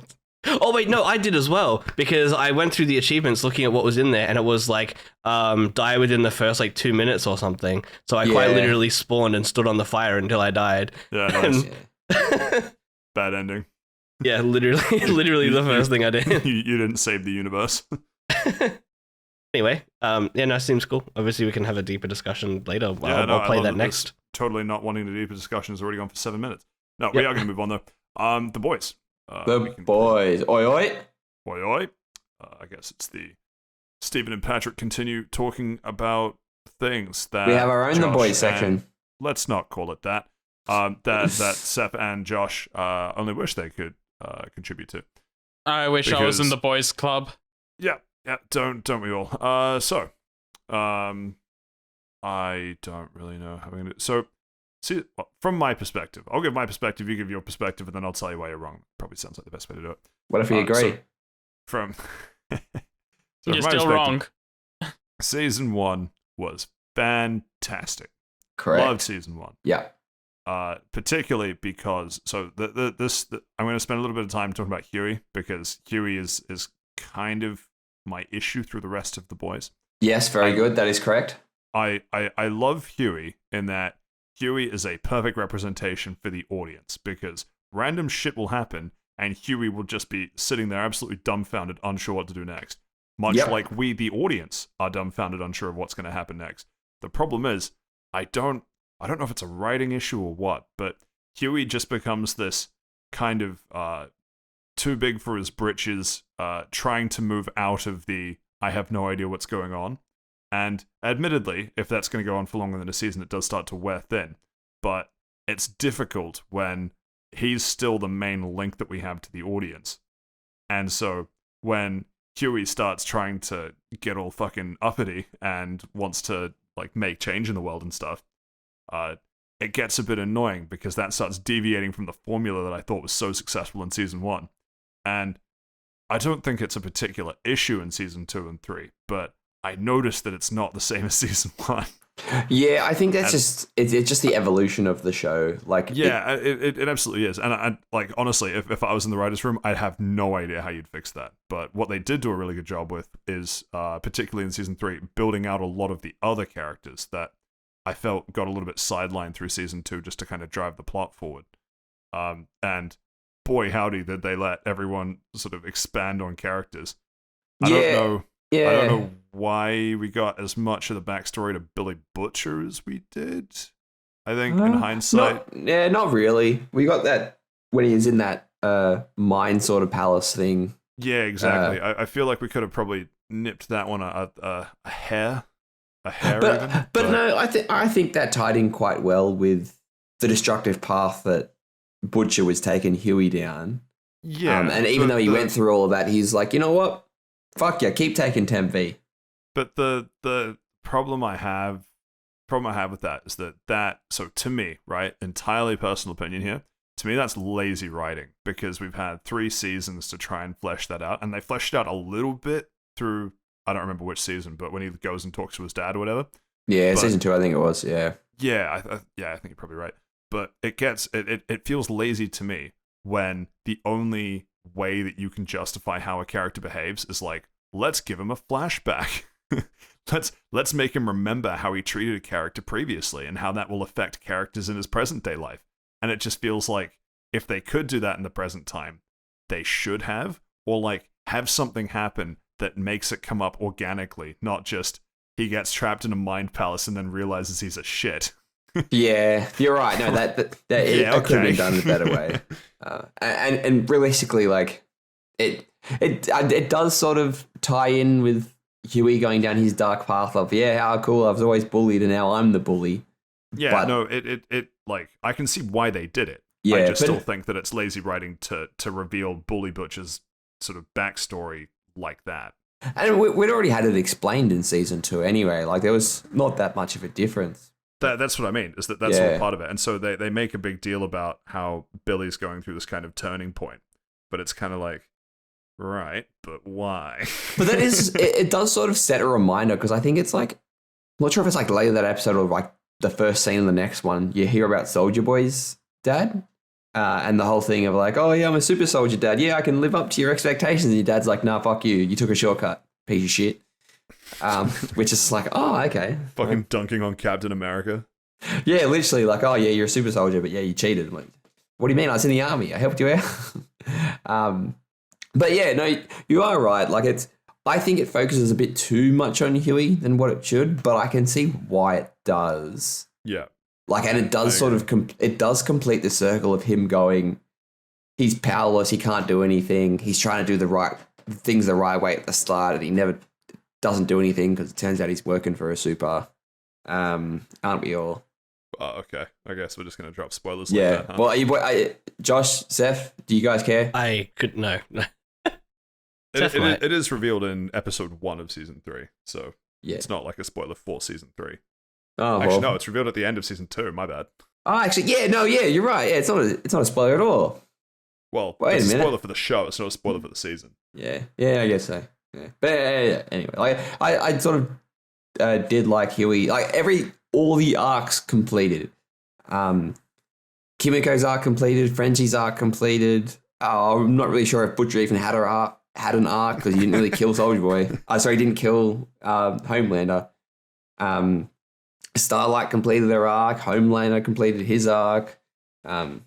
Soldier Boy completed his arc. But I'm still very torn on the ending. It definitely felt like nothing really changed. Like they're back to square one. That's exactly so. Yeah. That's my entire. That's in a nutshell why I don't know how to feel about The Boys season 3, because I love the stuff that they did with the characters. All of the character like fleshing out and arc and all that exploration was awesome and definitely valid and needed to be in there. But the main vehicle that they had for the plot was basically, we fucked up, let's spend the entire season trying to unfuck ourselves, and then they do unfuck themselves, and then they're right back at square one. Yeah, no, 100%, you're right. But it sort of seems like it's it seems like it's a middle season. Like it was good, a lot of stuff happened, but not a lot changed. If that makes sense. Yeah, and so and now, it's a perfect middle season, provided they only do 4 or 5 more, and it's not more of the same. I feel like that happened with Castlevania season 3 as well. I haven't watched like that impression of it was a season, things happened, but overall the status quo didn't change. well, because I don't think it's a spoiler because they make it pretty clear pretty early. But the whole thing is, a Soldier Boy might still be alive. Soldier Boy is some old, like one of the first superheroes. You'll need to stop saying Soldier Boy before I break out into the freaking song. Soldier Boy, tell him. You! Yeah. So Soldier Boy was one of the first superheroes. He was supposedly killed, but maybe he's not. So then they go on a hunt to try and find Soldier Boy because they think Soldier Boy is the only one that can kill Homelander. And then plot happens, and then they have to basically defeat Soldier Boy, and then they do. No, you're gross is simplifying it. Like they team up with Soldier, or half of the team teams up with Soldier Boy to bring down Homelander. Right, no, but I'm saying in terms of the why it returns to square one, they realize that Soldier Boy isn't gonna be the one to kill Homelander, and that Soldier Boy is just as much of a threat. Therefore, they have to defeat Soldier Boy. And so then the rest of the season is them defeating Soldier Boy. And then they do. And so they get to the season finale and they defeat Soldier Boy. And it's like, okay, cool. So the whole point of this season was to find Soldier Boy to kill Homelander. Homelander's still alive. Soldier Boy's been found. And we defeated Soldier Boy. It's like... Yeah, nothing changed. All they did is just make more enemies. And I fucking hated how Butcher literally shat on Ryan. Oh, fuck it. And then, what do you mean? Well, heavy spoiler territory, but what did he fucking expect, big fella? God. Hang on, wait. Butcher shitting on Ryan. Ryan's a kid. Homelander's kid. Oh, fuck, yeah. Yeah, I'm like, what do you expect, man? You're a fuck. Yeah. But anyway, that's, very good. I still highly recommend The Boys. Oh, excellent. Like, Anthony Starr playing Homelander, it's a sight. Everybody says that like he's such like a good guy like in real life, and I'm like, I don't believe that. He plays it so too good. Like he plays it so well. Like I want him to be such a fuckwit because that's such a fucking good actor. Like every facial expression, I can feel it, and I'm like, fuck. Like I think if you want a single 30-second scene that I saw that got me into The Boys before anything else, it wasn't even anything crazy. It was someone holed up in a building just shooting at cops. And so there's this is back in season 1. and so there's like cops all sheltering behind vehicles trying to like take out the gunman or whatever. And then it's Homelander and Queen Maeve calmly walking down the street talking about like whether a superhero who can go invisible is still around or whether he's like gone missing. And they're trying to and they're having this serious discussion. And there's just bullets flying everywhere. And then one of the cops looks up. He's like, "Homelander, you're the best." Like, hey, you do you, pal. Like, bullets just like fucking bouncing off him and shit. He flies up and rips the spine out of the gunman in like 30 seconds. It's just such a perfect encapsulation of it. It's so good. I don't know. And yeah. Well, we see his. Yeah, for final thoughts, it's really good. Everybody go watch it. I'm not sure if that hero I was gasm. going to say final two other characters that we didn't actually touch on arcs because they were the bad guys. A-Train came full circle. Really liked that. I'm not sure what I think his arc would have been fine if he died, to be honest. Like he... Wow. Yeah. Not because it's black, is it? 10 warning shots in the back, eh? Is that what you're trying to be like? But I don't think... he needed to keep... Like, I could sort of see what they were trying to do with that Blue Hawk or whatever it was. But, yeah, I don't know. His arc came full circle. He doesn't need to be there anymore. Yeah, no, that's what I'm saying. I like if he had just died, it would have been sad. I think that the arc that gave him through season 3 was good in that now, like, he is a character and he's more complicated than first glance and through season 1 and 2. And I like that they didn't do anything weird to make that happen. It felt organic. Yeah, no, that's very true. Yeah. Oh God, I hate the Deep. I hate the fuck. If you're going to talk about the Deep. I love the Deep. I was going to say, I love him so much. I know. The actor's really good as well, but it's like every fucking moment I'm like, I'm visibly cringing. Like, and that is his character, and he plays it very well. So, the Deep, to translate to Josh, you know that Family Guy cutaway where they talk about how Aquaman is just like in the ocean asking the mugger to stop mugging the lady on the beach? It's excellent, yeah. That's the Deep. Yeah, Jesus. It's pretty funny. Like in every scene, like Homelander's like, don't you have like an octopus to fuck or something like that? Like, I'll let you know if we've got like a plumbing issue or something. Like, it's so funny. Yeah, that's right. Yeah, and it does sort of. It gets like weird. He goes through an entire like religious cult experience, but it's so like fucking man. Like I'm not gonna say that I'm a fan of the Deep, but I love the character. So entertaining at all times. Anyway, I also highly recommend to go and watch The Boys. Where would one watch this show? Amazon Prime exclusive. I'm not paying Amazon to watch this. Pirate it. If I watch it, I will pirate it. It is based on a comic book, I think, though. Might be able to find it. It is. No, it is. I've heard mixed that's not reviews. A manga? Yeah, Western manga. I've heard mixed reviews about the comic book. Oh, okay. I think it's by the same guy that does Invincible, actually. That would or maybe make it's the sense. same publishing Both company. On Amazon Prime. Yeah. Invincible, another good show. Invincible is we- fantastic. Yeah. We have talked about Have we? Yeah. 90% sure. Yes, we you have. Yeah. Because I had to sit here and like pretend I knew what that was too. But yeah, I think overall all seasons are good. Season 1 is still the strongest in you also just having no idea what's going on and therefore it being this fun you're learning while Huey does. But then season 3, character-wise, is probably the strongest. Season 2, it's fine. It has some excellent set pieces, but it's not super memorable in its own right. It's more what it does between 1 and 3. But that's all I have to say about that. Where are we at? Oh, man. We still have a fair bit to get through, don't we? News time, baby. Unfortunately not. Let's talk Final Fantasy VII, Josh. You know what? We'll skip it this week and we'll talk about it next week when Seth's done with the DLC. Yeah, that sounds good to me. Yeah. Cool.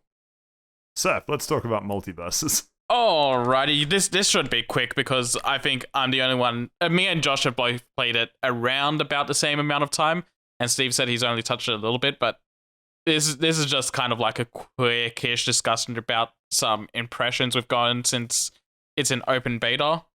now that the open beta's out, we know how their monetization's working, and boy, do I have some words about it. How do you guys feel about it first? Seth? What was that? What are those words? I do not like it. I'm not thinking of that. So anyway, that coming up was with not as some strongly news worded now. as it seemed. Yeah. No, I wanted to get your impressions about it first before I go into detail. I think I the monetization is exactly what I expected, to be honest. Yeah, maybe a tad more on the expensive side, but it is a free-to-play game. It is you're only paying $30. for skins. It is $30 to get the Harley Quinn skin, the classic Harley Quinn skin, and that was disgusting to me. Okay. I want to separate my Wow. thoughts there. Okay, so I think the monetization tactics are exactly what I expected. The price of some of the stuff, including the $160 pre-order, is insanity. They are so insanely expensive. So I think the tactics I expected, the price, not so much. Yeah, I can probably put that. But at the same time, these free-to-play games exist off the, for lack of a better word, the good-natured version of Wales. Wales Yeah. paying Yeah. for essentially that, so we can get the game for free. If people want to pay for it, they'll pay for it. On This the game's one free. hand, I'm glad that all of it is everything is cosmetics, so it's not like you're actually paying for any gameplay stuff related things or characters. You can Well, if you want do, to, You do buy the characters, but you yeah, can also earn them for them. free, and they've got the rotation going, so you can give every character a try. And also, if you're playing local, I've heard it just has all the characters unlocked, so it's That's only. all. That's that's good for fighting sick. games. That's sick. Yeah, okay. Chuck one back for Multiversus. That's a really good way to do it. Yeah, Yeah. I need to double check that, but I believe that if you're playing local, then it's everyone's unlocks just That for makes fighting tournament game setups. tournaments, Yeah. actually viable. Yeah. Hmm.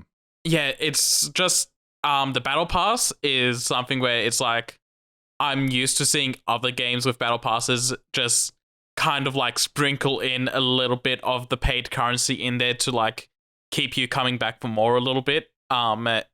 Usually it just enough that if you max out the battle pass, then it's self-refreshing if you've bought it. That's not the case with this game, and I guess I'm a little weirded out by that.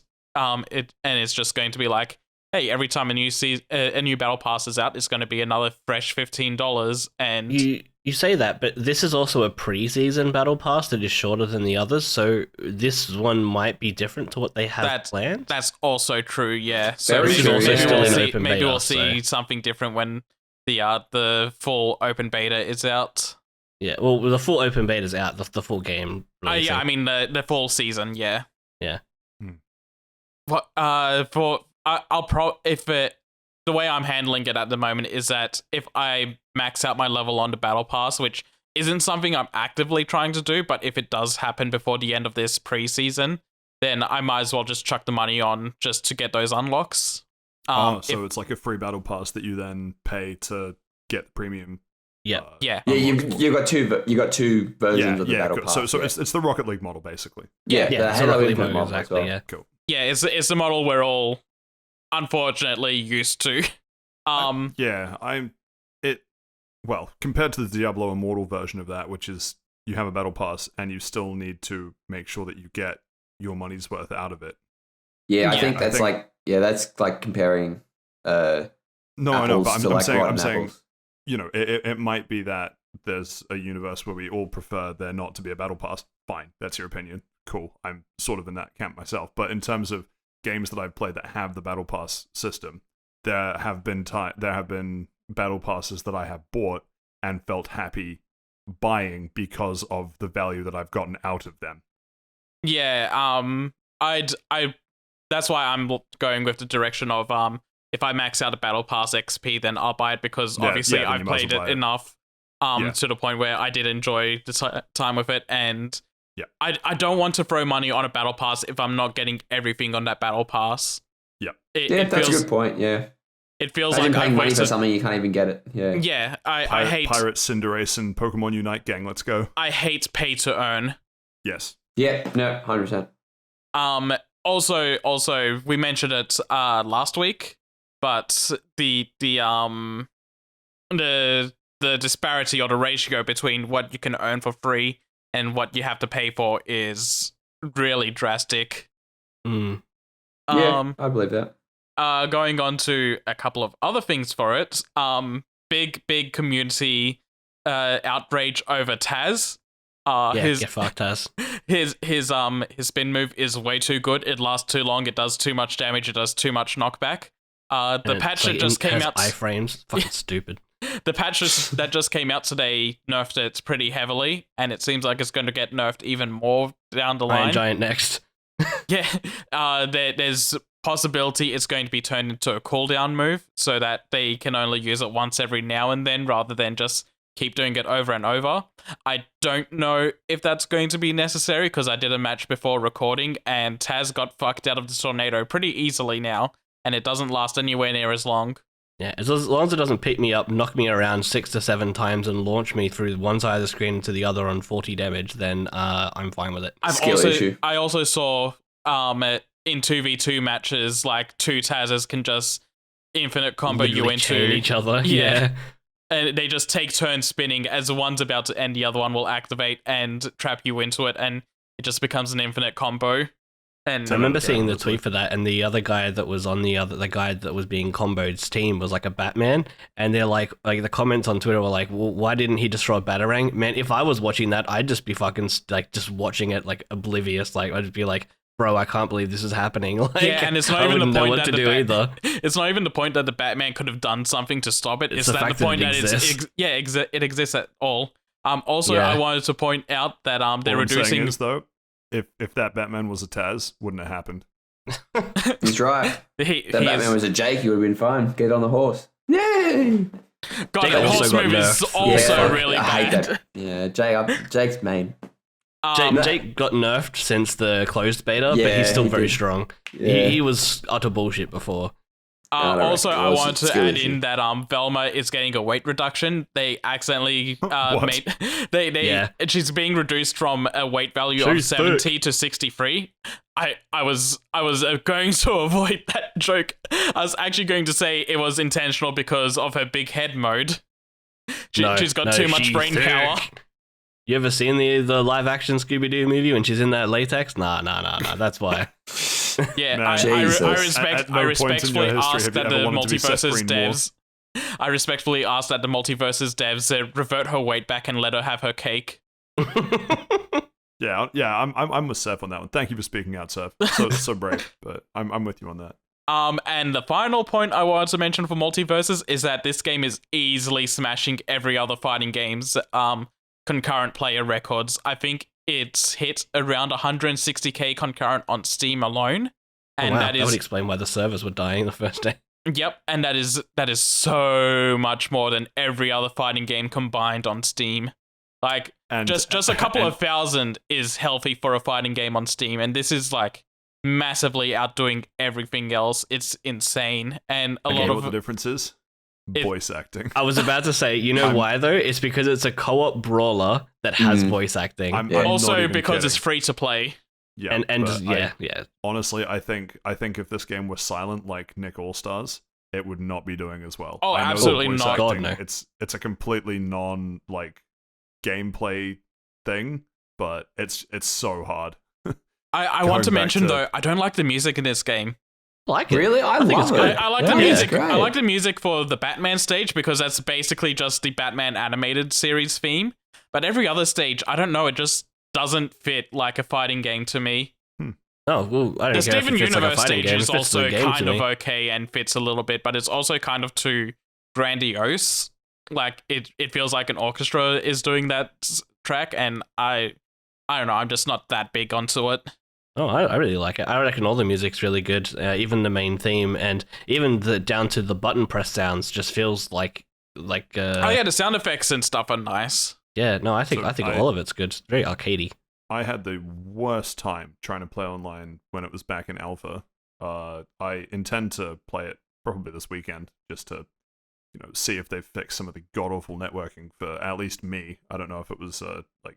My Zero impression issue or at the what, moment but- is that because there's so many more people at the moment, and like so many actually people paying their way into the game, and now it's open so people can just jump in. So you're getting actual bad Wi-Fi warriors, it's worse than it was in the alpha. The netcode feels worse. I've had multiple matches Beautiful. where I've joined and someone just hasn't moved, or they've just straight up just disconnected, or they've teleported and then decided they're going to jump off the map instead Right, because they're but- just terrible. someone- at working. So in all of those situations though, is that smooth for you and the game? It's is smooth for choppy? me, yeah. Yeah, see, mine wasn't smooth for me. I ran into a situation where we beat someone and then they just instantly start hitting the lag switch. Like, So when you were playing with me, Game 2 loaded and it was just lag switch heaven. It might have been with you, it might have been I think it solo. was, yeah, because we stomped them. They did a rematch, and then match 2. I think they beat us because they were lagging out was crazy, and then we beat them in the third match. Yeah, like you'd Yeah. literally see them fly out of screen into the out of bounds area and then they'd teleport back to right in front of you doing an attack. Yeah, and you're like, what the fuck? It was weird. Nothing in saying personal, that, I kid. played a one match today, and it was very stable. So I don't know. Yeah, Yeah, I've had no it's problems. it's a mix. It depends who you pair up with. But I just find out that now that there's more people playing the game, you're not getting those like alpha testers that were actually like people that want to get into fighting games or like have connections set good for fighting games or wide connections. Like, so it was more dedicated players back then, and now that it's open, you're running into like the people that are just casually playing and have bad connections.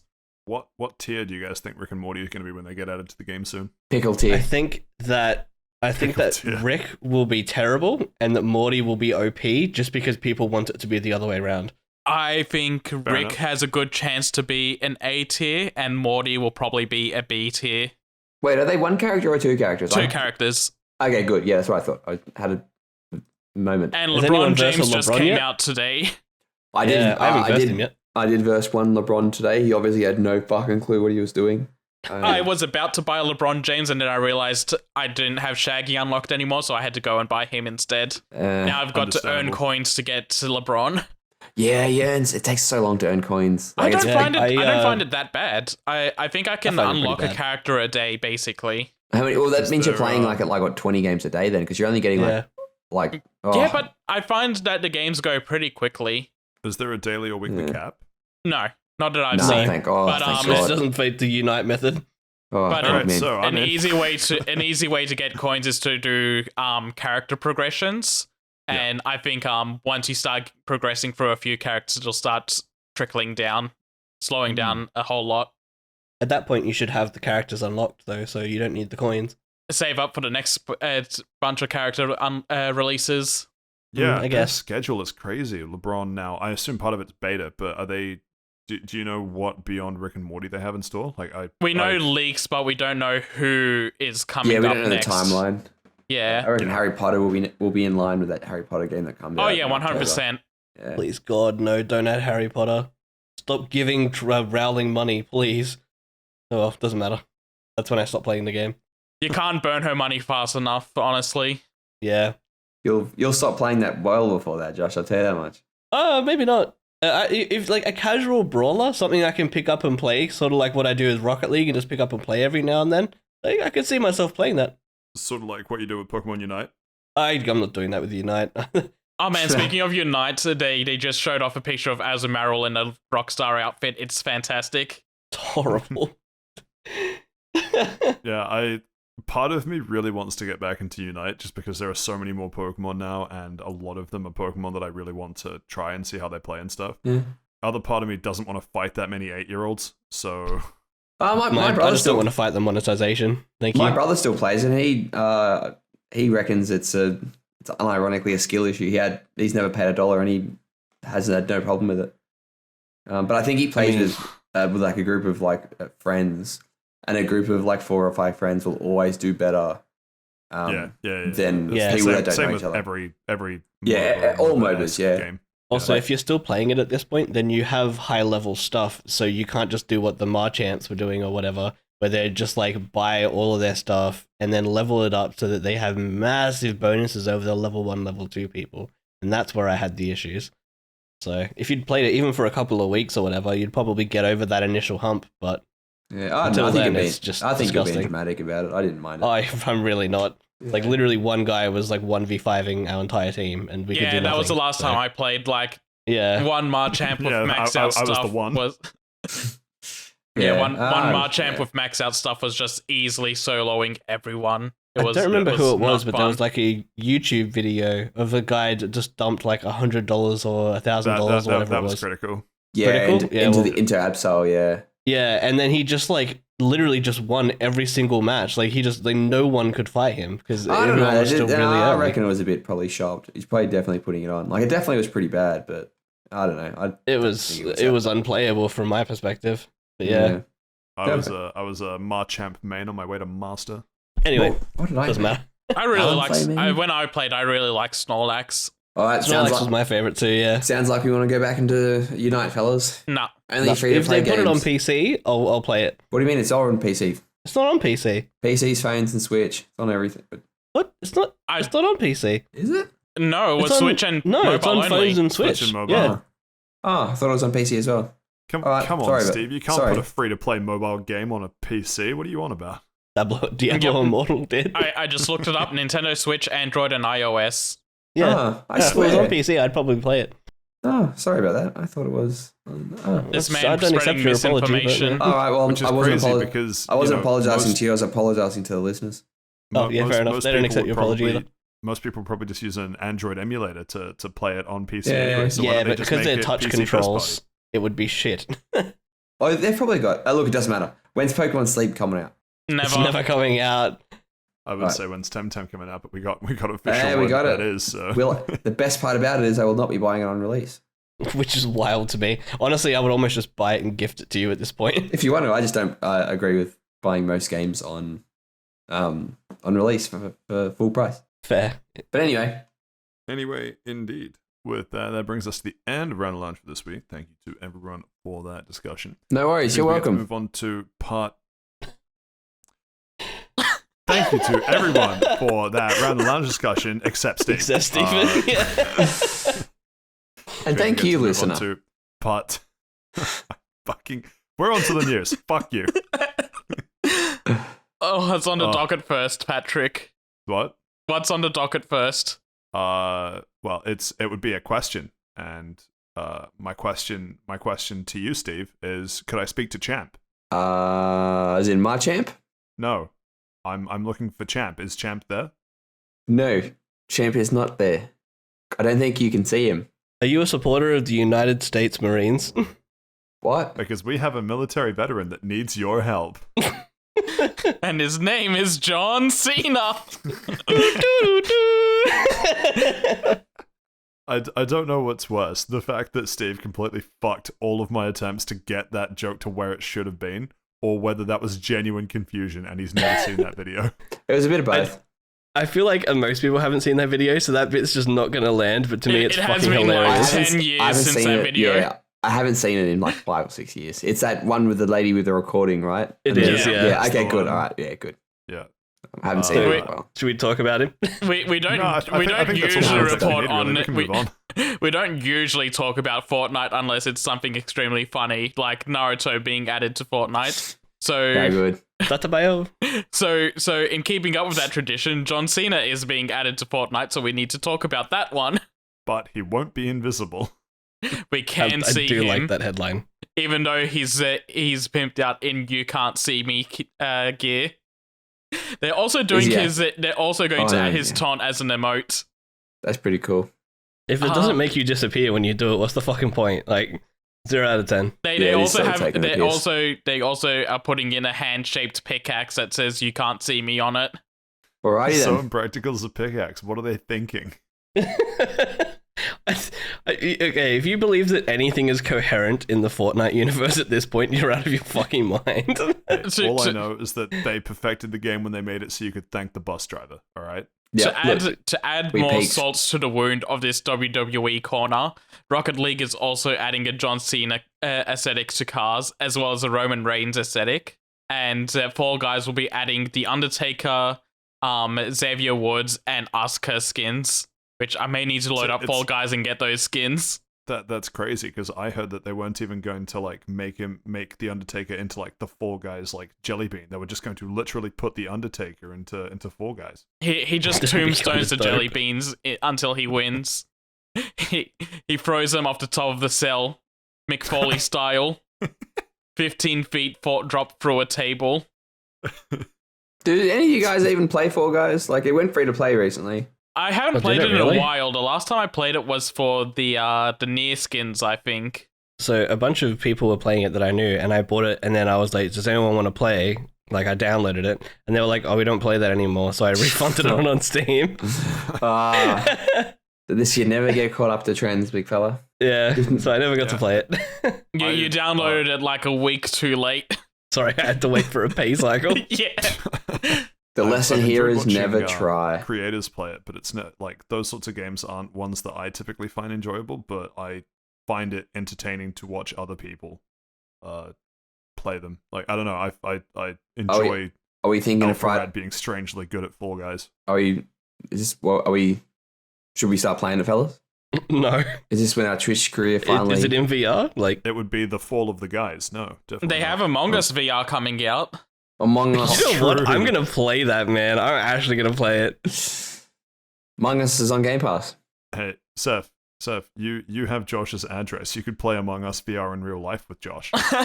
We would need I two don't even VR need the sets, VR though. headset for it. I'll just jump out his events and stab him. Jesus Christ. Anything for that OLED, huh? Anything for that OLED. And then be sure to grab his mum's credit card while you're there. I'll send you the details, don't worry. Thanks. Yeah. Anyway, next up on the list we have the meme itself, Dragon Ball the Breakers. It will not be $80. Let's throw it to our local Dragon Ball the Breakers enjoyer, Seth. So Would you buy the game for $80? I went on record and said I'd probably buy the game for $80, or I think the words were, I will buy this for $80. Luckily, I don't have to shell out that much money because the special edition of the game is going to be $50, which means the standard edition will be even cheaper than that. But there's a limited edition bundle. If that's $80, will you buy the limited edition bundle? No, because I only promised as far as a standard edition. You're lucky I'm even saying the special edition is on the table. Yeah, fair enough. Yeah, let's not push this too far. If we can get him to buy the special edition, that's a victory for all of us. So the standard edition just comes with the game and an Android 18 skill and a Blue Scouter accessory. The special edition includes all of that, as well as a dragon vehicle skin, two-handed good victory pose, and yeah, God, as well as the same things as standard editions. And the limited edition includes all of those, as well as a Patara earring accessory, as well as a Cell Cell's lava form as a figure. And it's also a steelbook. Also a steelbook, yes. It's not a book, it's a video game. With an NFT of an NFT like Capcom, right? That was actually... Wait, no, that was Square Enix, yeah. Fuck, yeah, Square Enix. An NFT of a certificate of authentication. Authenticity. There's going to be another beta test going on that's going to be running August 5th through August 6th. It's being broken up into sessions again, which is really annoying. Yeah, I just registered for it. I also registered for it. I hope it's on and we get matched up. Register for it. Yeah, register for it. And they also revealed a trailer that shows Hunter gameplay as Frieza, where you start off as his first form and work your way up to his final form. Yeah, not surprised to be honest, but the cover art shows Cell, Frieza, and Kid Buu, so those will be the three characters the game launches with, hopefully. I'd hate it if they showed all three of those and they didn't have Kid Buu at launch. Yeah. Kid Buu's the worst villain from the original series anyway. I have nothing to debate you with, but yes. Also, because we didn't mention it, it's coming out the 13th of October. Isn't it wild that they can release a masterpiece like Elden Ring and then release this like shortly after? Like, I'm sure that this will be a fun game, but like, how different are they? Are you saying it is not a masterpiece? Seth wouldn't buy Elden Ring for $80. I did buy Elden Ring. I bought Elden Ring for $90, I think. Yeah, exactly. That's fair. I just think it's just wild how broad Bandai Namco actually is. Well, they're just a publisher. I don't think they... And going from broad to exceptionally narrow. The Last of Us Part 1. That's a great segue. I really love this because gameplay videos of this game leaked, so Sony's just like, fuck it, we'll put together a video gameplay showing. videos. It's been Like, fucking no, it out. looks better. The PlayStation 3. What the? Oh, my favorite mean part the was when they remake, posted the image saying like, "Please no spoilers," and the guy's like, "It's been out for a decade, bro." I mean gameplay footage of the newest one. People were told this game was just going to be the same game with a new fresh coat of paint. They put down money for that, and then when they saw leaks gameplay that was just the same game with a fresh coat of paint, they all started complaining and taking their pre-order money away. But just fucking wild, these children. Base gamer mentality, honestly. Because that gameplay leaks, Sony's just like, fuck it, let's quickly put together a package video that shows in development footage. Like you can see like all the little pieces from the engine running and all the code running in the background of the game. Just so they can officially put out something. My question is, here we have a fresh coat of paint on a decades-old game, right? Yes. Seth, would you pay $80 for this? No. Would you pay 40 for it? Maybe for 40. I still wouldn't pay 40 for it, to be honest. So I'd pay 30. But this game's going to be launching at like 125. Yeah, which is the worst part. So if this were $40, you could almost buy not just The Last of Us 1, but 2 The Last of Us 1s, or The Last of Us Part 2, if you will, or Dragon Ball Z The Breakers. Honestly, I'd buy Dragon Ball Z The Breakers over The Last of Us Remake. At least that's something new and fresh for me. What if you hadn't played The Last of Us, the original one? Okay, so the thing with that is that if you have a PS5, which this is coming to, you get the base game for free for owning a PS5. As long as you have PlayStation Plus. No, even if you don't have PlayStation Plus. No, it's part the PlayStation Plus collection. That collection that The Last of Us is part of. You need to have at least the first tier of PlayStation Plus to have it. Do you? Yeah. I thought once you claimed it, you just owned it. Nah. Nope. Either way, so say you have the basic PlayStation Plus, which you basically have to have if you want to play most games, right? It's there. Why are they doing this? It doesn't make any fucking sense. And now, like now that the other PS Plus thing exists, I'm pretty sure The Last of Us is part of that anyway. Yep, And I think The Last of Us Part 2 might also be part of it. I don't think Part 2 is, because I remember looking at it and going, oh, at least I bought it and spent the money on it. But, like, it's just dumb. The only use I can see for this is for it to be ported to PC like this. Yeah, that's literally it. This is being ported to PC, but they've ported thrown it to PS5 for cash grab. They've ported PlayStation 4 games before. The Uncharted games that are just getting ported to PC soon are just the PS4 games up-resed for PS5 and PC. They could have done the same thing for The Last of Us Remastered. I don't know. This is an article from Gamatsu. Don't know if I mentioned that. But in the article, it talks about it's not just enhancements. There are other little, like, not just graphical enhancements, is what I mean. There are other little improvements. A lot of those are the disability features that were added in The Last of Us Part 2. Which there's collision stuff as well, though, like breakable. I'm not even things. talking about that. I'm talking about how Naughty Dog worked with the community to integrate a permadeath mode. Oh, Bro, God. just turn off the game. Yeah. Yeah. Go ahead. Like none of these are $70 US worthy. 125 Australian. I think that'd be like 140 New Zealand. I don't even want to think about that, man. So you've played The Last of Us Part 1, but how would you like to play The Last of Us Part 1 with permadeath? I don't even play Fire Emblem with permadeath. It's called resetting the game when I die. I play real life with permadeath. The weirdest part about this whole thing to me is that, like, the game was remastered, and it's not even 10 years old. And now they're remaking the remaster. Oh yeah, that was the other thing. They and then they're comparing it to the base game. Finally, it's built to take advantage of a new generation of graphical capability, which, and I quote, allows the game to reach the visual fidelity that the studio aspired for when crafting this experience.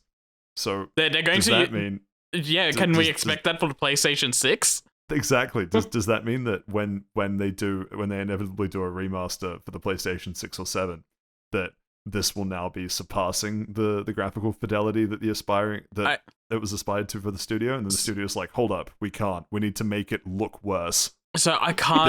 This is the perfect generation for it to look exactly how we wanted it to.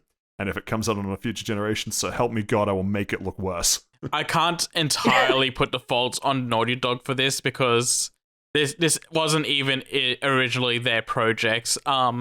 From everything I've heard is that there's a Sony asset studio that like makes all the CG and high-end assets for like all the cinematics across all their games, and the people over there wanted to go ahead and make The Last of Us remake, and that was like their idea to do something as a studio for themselves. And it just got to a point where Sony took it away from them and gave it to Naughty Dog because they were going to fuck it up really badly. And Sony didn't want to cancel the project, so they gave it to Naughty Dog to fix it. This doesn't need to exist. Anyway, Yeah, it doesn't really need to doesn't. exist. more that It was a bad idea that's being followed through for no reason. I'm telling you, if and any you know game. what, Seth? Speaking of bad ideas that have been followed through badly for no reason. Oh, perfect. He's done it again. Oh, that's what they call me. Perfect segue, Patrick. We have news that the... Shut the fuck up. Not even like perfect past Patrick or something like alliteration. You just perfect segue Patrick. That's so shit. Well, I segued from perfect to Patrick, just like me. I can't read this tweet. Unblocked. Unblocked by Jason Schreier. Are you actually? Are you really? Yeah. Jesus. By Jason Schreier. Because I made a bad Bates tweet about The Last of Us and him wanting to get insider information so he could break the news before anyone else. And he blocked you. He blocked anyone. He blocked anyone that was making fun of him that day. So I had to jump in on the train. I should tweet at him. Anyway, we have so Bloomberg has learned that the developer of the KOTOR remake, Star Wars Knights of the Old Republic, probably should give it the full title. The developer that was doing that remake, Aspire. Aspire fired 2 directors and then told staff that the project was on pause indefinitely. Which, as we know with any good remake studio, looking at you, Prince of Persia, this can only mean good things. This means only good things. Prince of Persia's never coming out, bro. Let it go. It's basically just getting its finishing touches. Man, bringing up Prince of Persia as well, I've been hearing a lot that Ubisoft is in dire straits and might be shutting down at some point as well. A lot of Ubisoft games are coming to Game Pass. Saying the a lot of Ubisoft projects are being cancelled. Apparently, Immortals Phoenix Rising is coming to Game Pass. I like that they're putting their stock in Skull and Bones. Except there's no issue. All they have to do is just climb the nearest tower and they'll find all the money again. Man, maybe they should check their map. Yeah. The Ubisoft towers are drying up, man. But anyway, Knights of the Old Republic. Have you fellas have played this, right? I have not. I've seen it. I want to play it for myself. Jesus Christ. I didn't have an Xbox. I didn't have an Xbox, yeah. Oh, I know it's on PC for a while, but I just haven't bought it. Xbox. Jesus Christ. Oh, you fellas are... Oh, it's such a great game, both 1 and 2. I'm sorry I didn't have stocks in Microsoft all my life. It's on PC now. Go play it. I know. I will at some point. It holds up surprisingly well. So I've been told. So one of my mates from high school, it was his favorite game, and so I didn't go to your high school. Oh really? What was your mum's credit card number? Yeah.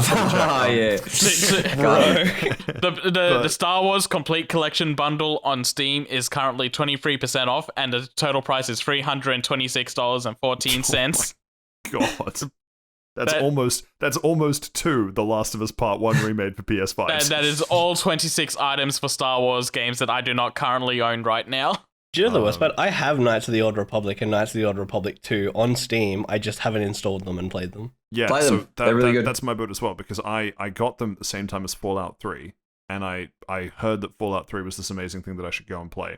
It's an excellent game. But I just couldn't get into it. It was too... I've gotten up to Megaton like 5 or 6 times, and I've never gotten further. Bruh. Did you at least blow up Megaton? I have actually, yes. Yeah, alright. Based. So I suspect that part of me doesn't want to play KOTOR for the same reason of just, I've been told that it's a good game, right? Like, I know objectively it is a fantastic game, but I couldn't get into it. It was too old graphically. You're scared and of it not systems living up to weren't- the hype. Yeah, basically. Like, I've missed the Yeah. boat. I accept that, but I don't want to now play it and then go, that wasn't as good as it should have been, given everything I've heard about it. So we'll But wait for it's the fine remake because that won't Aspire's release. working on a remake, and that remake's Yeah. right around the corner. So Oh, right around the it'll be corner. fine. So it's supposed to come Well- out at the end of this year. It is now well- coming out sometime in 2025. Yep. Was KOTOR And 1 that- or and that- KOTOR and 2 that's the one with tentative. Pizark? Hey, what was that? Was KOTOR 1 or KOTOR 2 the one with Pizark? I'm pretty Good. sure just number 2. But I've They both might heard have very had good that. things about that minigame. Pizark, That- it's literally blackjack with. That it is the blitzball extra of steps. the KOTOR games. Oh, so it's garbage. No, you it's take really that good. back. No, Nah, I Blitzball's really- horrible. I really like Berserk. It's really good. I love the KOTOR franchise. Unironically, this was probably going to be the thing that was going to make me fold and get a PS5. Because it's supposed to be a PS5 exclusive. Oh well, sorry Sony. Better luck next time. Not even their choice. It's just the developers are like, now we're going to Hey. fire 2 of our leads. They didn't. Sony should have given it to Naughty Dog. Sony should give it to Naughty Dog. It'd be more worthwhile than the Last of Us remake. They'd turn it into Uncharted. They would, and it'd be horrible. You and your anyway, doesn't matter. But yeah, I'm looking forward to it. It'll come out when it comes out. No. I'm so not in terms of just Uncharted is bad, but taking an RPG like that and turning it into a climbable action shooter would be fucking abysmal. Oh yeah, no, That's my point. yeah. No, even for having that idea, I'm strongly considering going to a mental institution because that is the worst idea I've ever had ever. Yeah, it's what Ubisoft would do to it. Yeah, give me those collectibles. All right, next up. I've been sitting in silence for like 2 minutes trying to think of a clever segue. Couldn't think of one. Tactics Ogre Reborn. Guess your segue time is ogre. He's done it. Ladies and Just when we gentlemen. thought it couldn't be surpassed. I'm so proud of you, son. So we have Tactics Ogre Reborn news, which Seth, I think you're a big Tactics Ogre Reborn fan. I like Final Fantasy Tactics. I often got this confused as being part of the Final Fantasy Tactics series. It is not. It's just gameplay wise, I think similar. Might not It's a be tactics 100%. game. They're all pretty similar. It might not be 100% similar, but along the same vein. It's another Square Enix Tactics game though. So I, as the resident Square Enix shill, am very excited for this. It's a remaster of the Can't wait for PSP you to play version that Babylon's came out Fall. in 2010. And yeah, it hasn't been officially announced, but the store page went up early on the PlayStation Store, and we're getting some information on it, like basically just quality of life features. The filters that they put on top of the game are really fucking ugly and smoothed out the sprites really badly. Yeah, and there'll be a permanent death mode, and there are some accessibility features, and was there something else? As I a think that was it. tactics game, I'm actually not that surprised by a permadeath mode because that's kind of a thing in those. The cutscenes are fully voiced in English and Japanese, and the music's been re-recorded with live performances. Ooh, live performances as opposed to dead performances. Yeah. I didn't want to say it, but I mean, glad someone noticed. I just like that it's voiced in Weeaboo and Westaboo. Yellow card. Thought that was Weestaboo and Westaboo. I don't know, man. I thought it was East. I can't. Oh, right. Yep. The store page also leaks that this is going to be coming out November 11. But yeah, pretty exciting. I'll most likely get it. Would you get it if it was $80? Listen, there are many things that I'd get for $80 if I was going to get Dragon Ball The Breakers for $80. That's a very fair point. Is getting Josh to shut the fuck up about it also on the list of things you get for $80? I'd pay the full PS5 for new game price for that. 125, baby, in my pocket.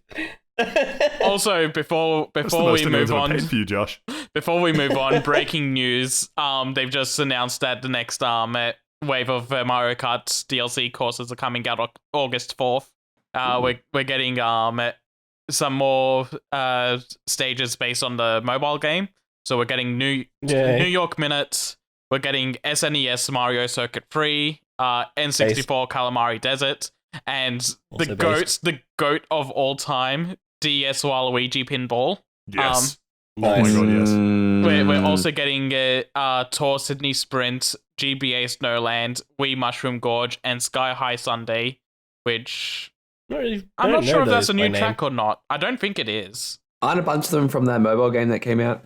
A lot of them will be, yes. Yeah, as Seth said about 5 minutes ago, yeah. No, that's right. No, I meant It's that's mix probably of- one of them though.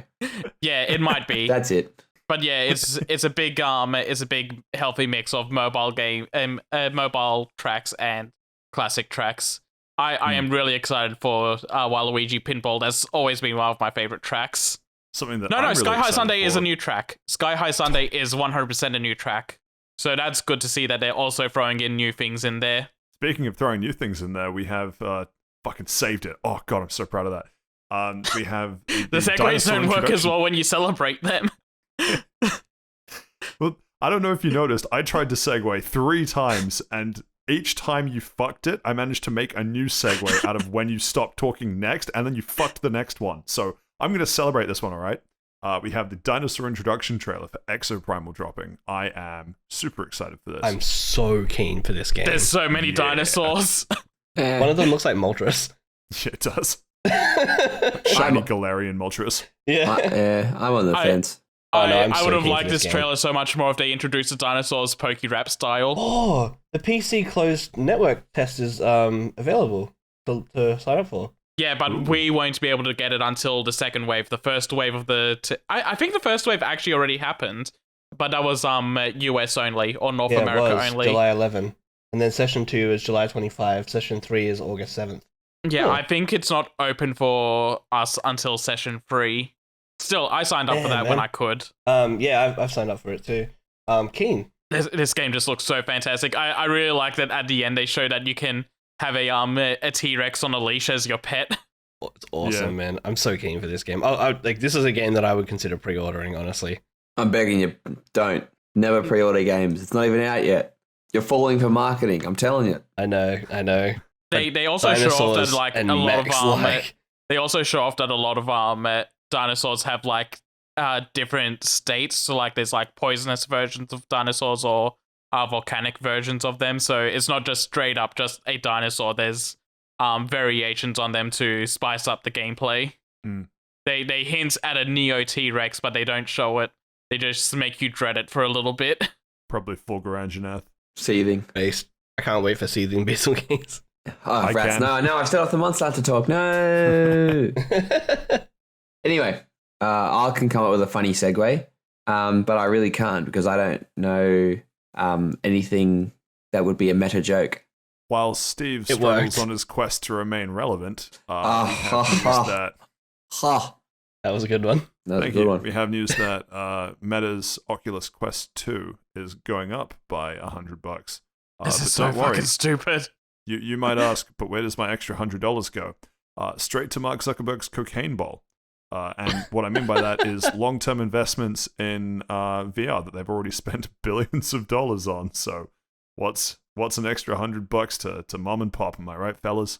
Yeah, they in like an investor call or something. They said they've spent billions of R&D on VR, and then they've lost so much money on it that their decision to make the money back is to start charging $100 more starting next month. But don't worry, because if you pay the higher price before the end of the year, you get Beat Saber, which, as we talked about in this episode, Honestly, is such worth. a fantastic use of.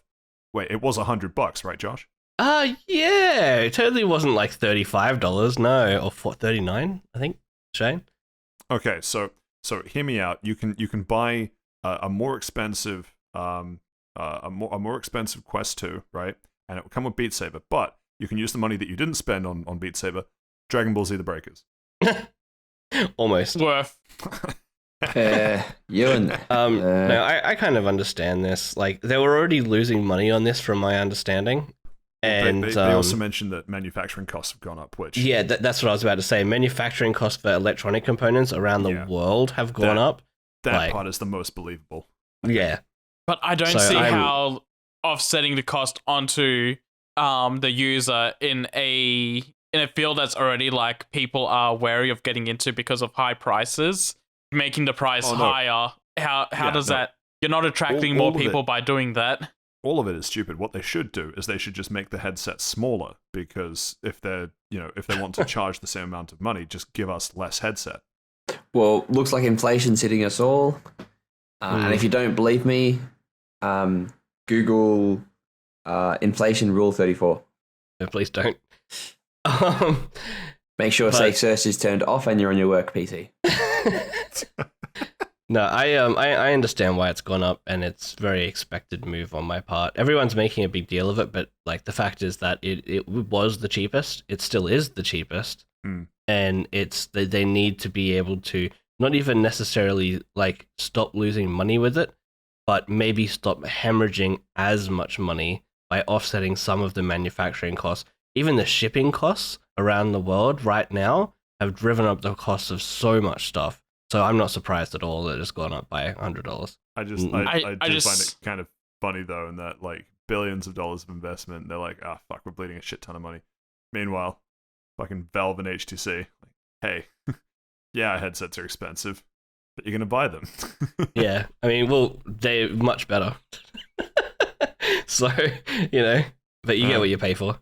Yeah, I'm just like sitting here looking at the $100 price hike, and I'm like, you're not making it easier for people to get into it. In fact, I think less people are going to buy it now, which isn't going to solve the problem of them hemorrhaging money into this issue. But it will, because the thing with this is that you're comparing it, right? So you're looking at this and going, we're going to lose money, but we might not lose as much money. And then as VR becomes more widespread and there's more stuff utilizing VR, then more people will buy it, at which point they might be able to drop down that price again, or either people will just be accepting that is the cost for the entry level. So it's, they're kind of banking on the long term here. Yeah, I don't think it'll work out for them all that well. I don't think it'll work out because you have to pair it to a fucking Facebook account, and if you get banned on Facebook or whatever, you can't fucking use it. Yep, it's stupid. that too. That's the dumbest part, which is why I never even slightly considered one. So could you just make a burner account, or you probably had you could probably make a burner account, but it's the same sort of principle. Yeah, I guess so. Or it's the same thing. Or I was gonna say if you can get banned from Steam, but I don't think you can get banned from Steam, so never mind. You can get VAC banned, so you get banned from like the online capabilities of some games, but I don't think you can actually get banned. But even if like you could, then I could then go do something else with this and use third-party VR tools, whatever. I don't have to sign into my Steam account to be able to use the device. Yeah, that's true. So, yeah. Anyway, jumping from one VR topic to another, we have an update on some of the new like broadcasting and stuff for PSVR 2. Some of these are really cool features to me, like the see-through view that they've announced. There's a little camera on the front of the headset, so you can turn that on with the revolutionary. You set him off. Imagine this isn't on every other VR set. It's not on mine. Is it not? No. Holy shit. Okay, well, it's on every recent VR headset. I didn't even have. I don't think they're even saying it like it's a new thing. It's just like they're explaining the things. Okay, so as long as they're not claiming that like Apple style, then I'm fine with it. Yeah, no, they're just explaining like all the features of the VR2, which is improvements over the first model. So there's a camera on the front of it which you can turn on, and through the headset it'll show you what the camera's seeing. So you get like a view of your room and everything, where everything is. Makes it easier for you to pick up controllers and things like that and set things up. They're also going to, if you have a PlayStation Eye hooked into your PlayStation 5, you have easy like webcam and broadcasting built into the PlayStation itself, so you can stream to Twitch and YouTube and everything very easily, and use the PlayStation cameras to show off your reactions to how things are, like your body movements for the VR stuff. What it's like when you're going through the entirety of Shrek and Beat Saber. Oh wait, no, you can't do that on PSVR 2. Inferior console. You can do the entire Resident Evil 7, 8, and 4 VR stuff though. I don't want to do that. I want to play Beat Saber and Shrek. You don't want to sneak up to the 9-foot tall Lady Dimitrescu. No, I want to sneak up on Shrek. You know that's what? That's a different sort of game. And they're also boasting that What are you doing in my swamp? they're also boasting that the headset has it can switch between VR modes and cinematic modes, so you can like watch movies and stuff through the headset as well, and the displays will match like the proper resolutions and frame rates you need for those. So neat stuff. Cool. You guys gonna pick it up? Actually, no. Steph and Josh, you guys have PS5. Yeah, I'll think about it depending on what's available on Think about it, PlayStation will ya? VR. But Josh, surely you need a second headset because No, what are no, you no, going to no, put no. on your other eye? The headset, not an eye set. Where will you put it on the other head then? I'm not gonna comment on that one. Fucking Steve saw the ball, picked it up, and just ran with it. If there's no one there to defend, it's always a try, Sure. right? Love your work, Steve. Yeah. Anyway, it's a bit of an update on VR2. Speaking of PS5, though, we have a beta which isn't available in Australia. Nope. No, I think their betas are only in the US. US, Canada, Japan, UK, Germany, and France. Ugh, Okay, that's more than I was France. expecting. Anyway, Less than I would like. Introducing 1440p support, gameless, which, as I understand, is just a way of organizing some shit. Yep. Anything else? I don't know. None of this seems crazy revolutionary to me. It's mostly quality of life stuff. The big things for me here is the 1440p output, which it's Doesn't only work half with there at the VRR. moment. It's only half there at the moment because it doesn't support VRR. Yeah. It's in the tiny little like section at the bottom of the blog post by PlayStation saying like, oh, it doesn't actually support this. Like it's in like the fine print. It'll probably take a year and a half for it to get added like VRR did in the first place. Even though it was on the box with the PS5 and I don't think in it's the trailers pronounced. for I that. don't think it's pronounced VRR. I think it's pronounced Like a pirate but with a V. But no, having True. native Took my fucking 1440p joke. output is appreciated because there's a lot of people that have 1440p monitors, and Yep. the PS5 not supporting those was a huge oversight. Tell 'em. and Extremely dumb. and gameless. Every single time a new generation of consoles comes out, the UI does not support folders, and every single time people go, come on, give us folders. We want to organize our games. And Well, hang on. You're not being ironic when you say that. People, like, what the? people genuinely ask for these all the time. I like folders as well. I like listing. folders, yeah. I like Okay, listing okay, out all my JRPGs in one folder, all my PS2 games in another. It If helps it's keep. on the PS5, you can only have 3 games installed before you need to buy an SSD. What do you mean? It's a PS5. There's only 3 games available. Fair. Maybe because I'm is only it- playing one game at a time. Sorry, Pat. I That's did fine. mean to It's interrupt. fine. It's fine. It's fine. Yeah, cool. Thanks, man. Thanks for telling me it's fine because I know it is. Maybe because I'm only playing like God. 1 or 2 games at a time. I don't feel the need to like keep games like installed or categorized. Like if I'm playing it. But I don't know. Maybe So, I do. a lot of the times I have things on there for like co-op or multiplayer purposes, and I want to have them on the side. Or maybe it's just things I've installed and I plan to go into soon. yeah, it lives in the library.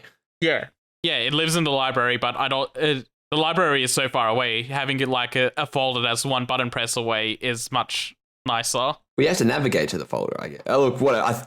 Look, semantics. Just on Xbox, you press the thing and you go But down. also the library just whatever. lists everything out like in alphabetical order. Having the folders in the library as well would be nice, like having, here's all my PS2 games, or here's all my action games, and so on and so forth. Yeah, my biggest problem with it is that I use folders to do basic sorting pretty much that I can't otherwise do. So on my PC, I can just, on my keyboard, type very quickly what I want and it's right there. Not a problem. On my Switch or on my 3DS, where I've got like huge amount of digital games installed, they're sorted by alphabetical order, and going through them all the time is a pain in the ass. So being able to have a folder that I can just click on that is like things I access the most or whatever, and have that sorted at the top, no, not a problem. That's what I use it for. That's what I was going to ask. I seemingly remember, correct me if I'm wrong here, that 3DS came with folder support just off the bat, but Switch didn't. It did, and they yes. introduced it to Switch in like a more recent than launch update. Is that Yeah, right? yeah, like a year maybe or 6 months ago they introduced folders to Switch, and it's like 5 years It old. was recent. I think we talked about it still on this no very themes. podcast. Yeah. I kind of forgot that Switch even added folders. I use them, yeah. But yeah, like literally, it's just mind-boggling. Still no themes, so Yeah, No, that's the one but- that's missing. With zero changes in hardware, you can now use Bluetooth headsets. yeah. Yeah, that's right. Yeah, But that there was good. limitations to that, so I understand why it was like that. I just think it was a dumb decision. That's just funny. Nintendo does Nintendo again. Yeah, Anyway, so the PlayStation folders, they exist, I guess. Congratulations. they exist. Still no theme support for PS5 or Switch, so you know. You I should be in the Something to dashboard. You should be listen. playing games. for PS5, I don't know if okay, so themes will be good for like just going through your settings and stuff, and it's got a different background than the default one. But because if you hover over a game, it sets it to that game specific wallpaper and music, I don't think themes are entirely necessary. If you don't like it, then don't use it. Having the option would be nice. The feature that I'm used to. That's also true, yeah. Like I'm just saying from like a look, I don't think it's like a high priority thing. You know what Because is a of high that priority thing. that's missing on this? Discord support. Not like Xbox. Well, no, so the, Xbox is getting Discord support. Not yeah, but still, it's we not still out don't have yet, it though. yet. Yeah. Not yet, but hey, Sony But put yeah, investment another into thing in this Discord, beta- and another they're thing still in this not getting beta- it. Another thing in this beta is Sony trying to make their parties more Discord-like, Yeah. which is already kind of there, but they're adding more features. Like instead of someone having to screen share, you can go, "Hey, can you turn on your screen share?" Or having like, "Oh, you're playing a game that can be easily joined into. I will join into you from this party list." Yeah, so obviously not available here. RIP PS5 owners in Australia and New Zealand. All three of Uh, us.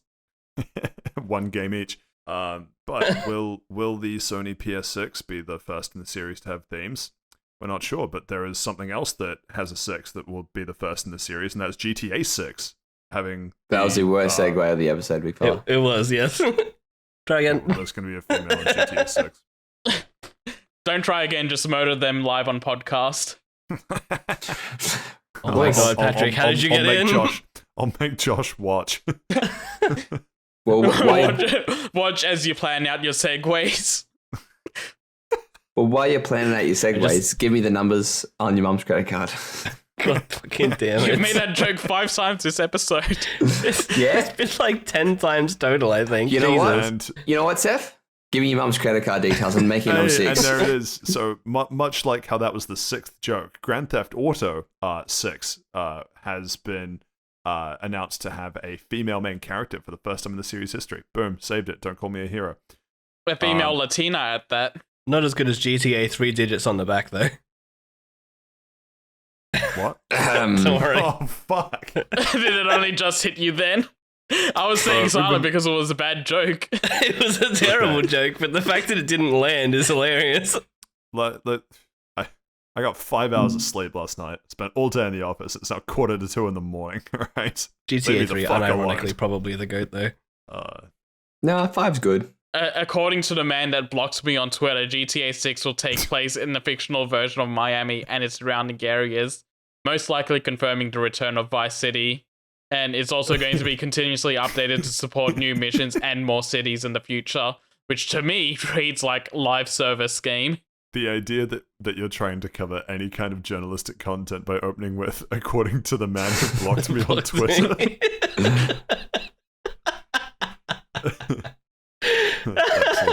That is very yeah. funny. I have very low stakes in GTA. Between GTA and Saints Row, I've played Saints Row every time, so cool, I guess. I like the GTA Saints Row 5 had, enough that main I'd be female willing to give characters. GTA 6 a try. Yeah. What about you I two? have zero interest in I'm this game, keen. so... I'm 100% interested. I'm interested because what Rockstar does is they release a game that literally everybody talks Never about. dies. Yeah, well, Make Bully they- 2 cowards. there is no Bully 2. Literally take your medication. Like, there is no Bully 2. That's why I'm telling him to make it. Yeah, and I'm telling you it's never going to be made. Like, unironically. Is Bully 2 in the room with us right now?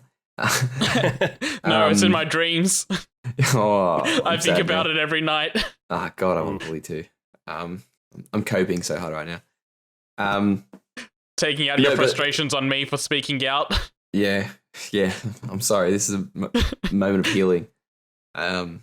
So when GTA 5 came out, that literally shook the world. Everyone was playing it.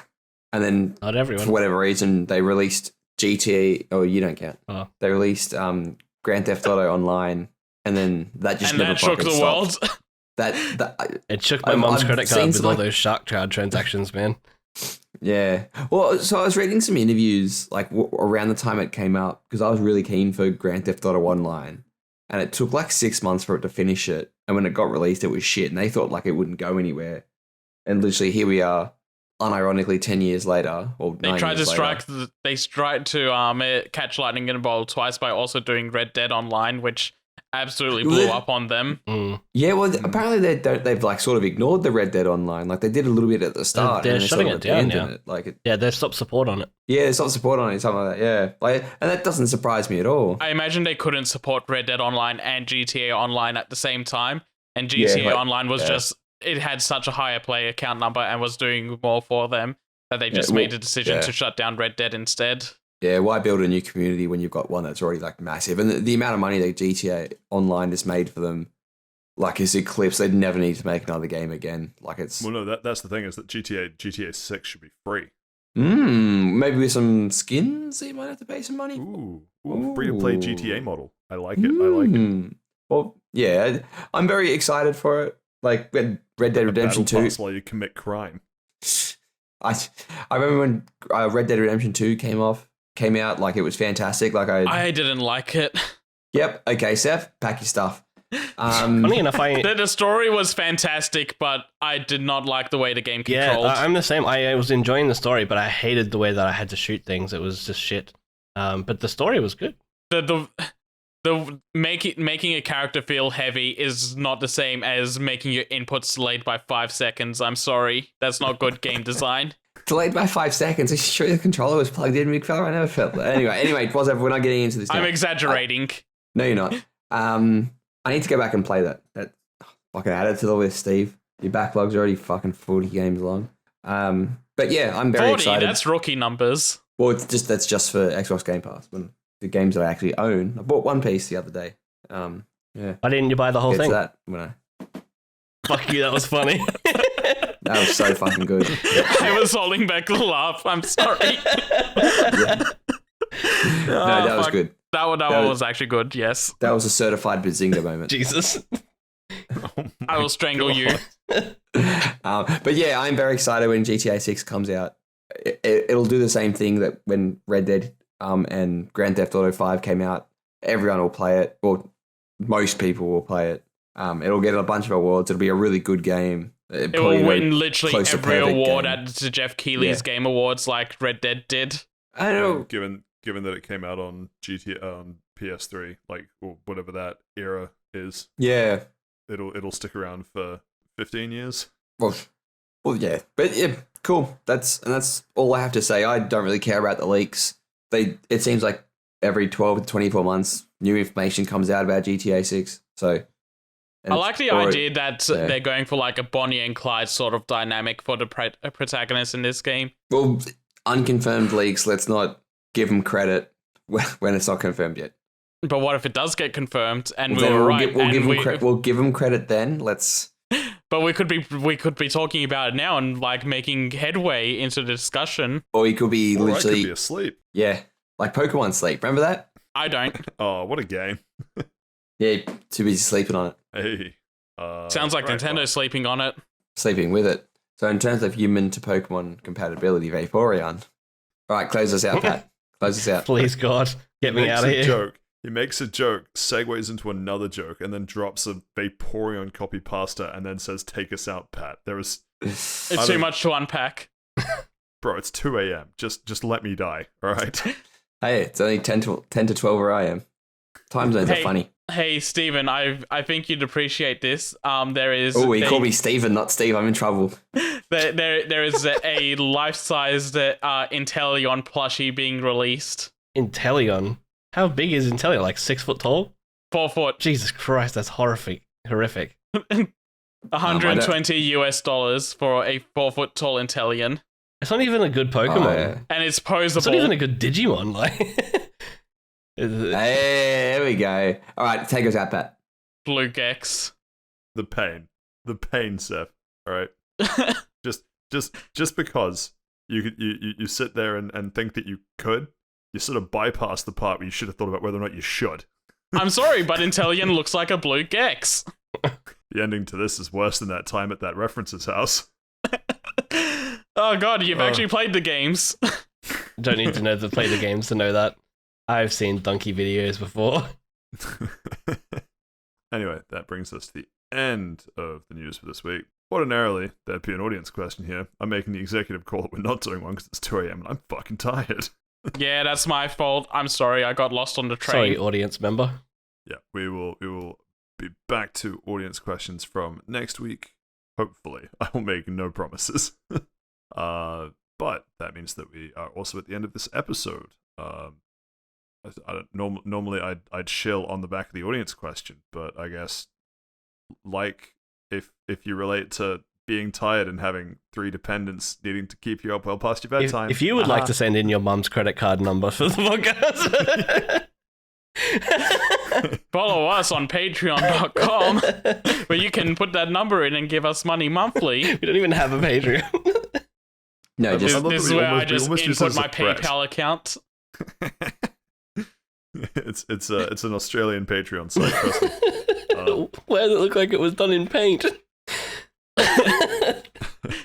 Anyway, Graphic design is my passion. Alright, let's round it out. Thank you, Patrick. Try again. I love it. fucking love those memes, though. Yeah, honestly. very good. Yeah, they're so good. But if you have enjoyed what you've listened to for this episode, please give us a like on your favorite podcast platform and a review or comment if you can. All interaction does help boost our voices within the algorithm and bring us close to being one step closer to being the preferred gaming and pop culture podcast sponsored by Krispy Kreme, which again I'm still not sure if I can legally say, but nothing bad's happened yet, so we'll keep going. Maybe you should drop it next week. No, keep it up. We need Keep to it do up. a promotional material where it says sponsored by Krispy Kreme. He's getting not saying free we are publicity. sponsored by them, but hopefully one day we will be sponsored by them. I'm saying we're moving closer to being the preferred sponsored by Krispy Kreme gaming pop culture If we put podcast. like powered by Krispy Kreme, it's not a lie, and it would look like a sponsorship. I like it. I'm powered by Krispy Kreme. Give me them So I'm donuts. also powered in a non-insignificant way by Krispy Kreme. They've got Duffins out now, which are half donuts, half muffins. Yeah, this isn't the sponsored segment, alright, Steve? Yeah, It's just, Not till Just next week. saying. You were meant to talk about that at the beginning of the episode. well, I didn't get a Duffin. I was being a silly duffer. There you go. I've written the marketing copy. You got a week to right that wrong, all right? But that does bring us to the end of episode 34. Anything crazy that we can tease the audience with for next Stray. week? I don't have anything. Gonna talk all about Stray. Ooh, yes. Yeah, Stray. Or is Seething Betelgeuse? That's not next. I think that's Lucent Naga Cougar is the next one up. I think as well. It's Lucent all same and Perceiving are at the same Oh, time. okay. I wasn't sure if it was the same I- date, but I- no, that drops next week. Yeah. I guess I should do that some of the Monster Hunter Rise post game to catch up for Mm-hmm. that. Probably should get on my level. Skill You issue. can try. You're 100 levels above us. Definitely sounds like a. Actually, no, you're 100 levels above Anyway. me. You're like 200 levels above everyone else. Anyway, round it out. I've been Patrick. This has been episode 34 of the Boss Travel Lounge. I've been joined by Seth, Steve, and Josh. Thank you for listening, and we'll catch you next time. See you later. Goodbye. Why the fuck is hashtag Prince of Pegging trending?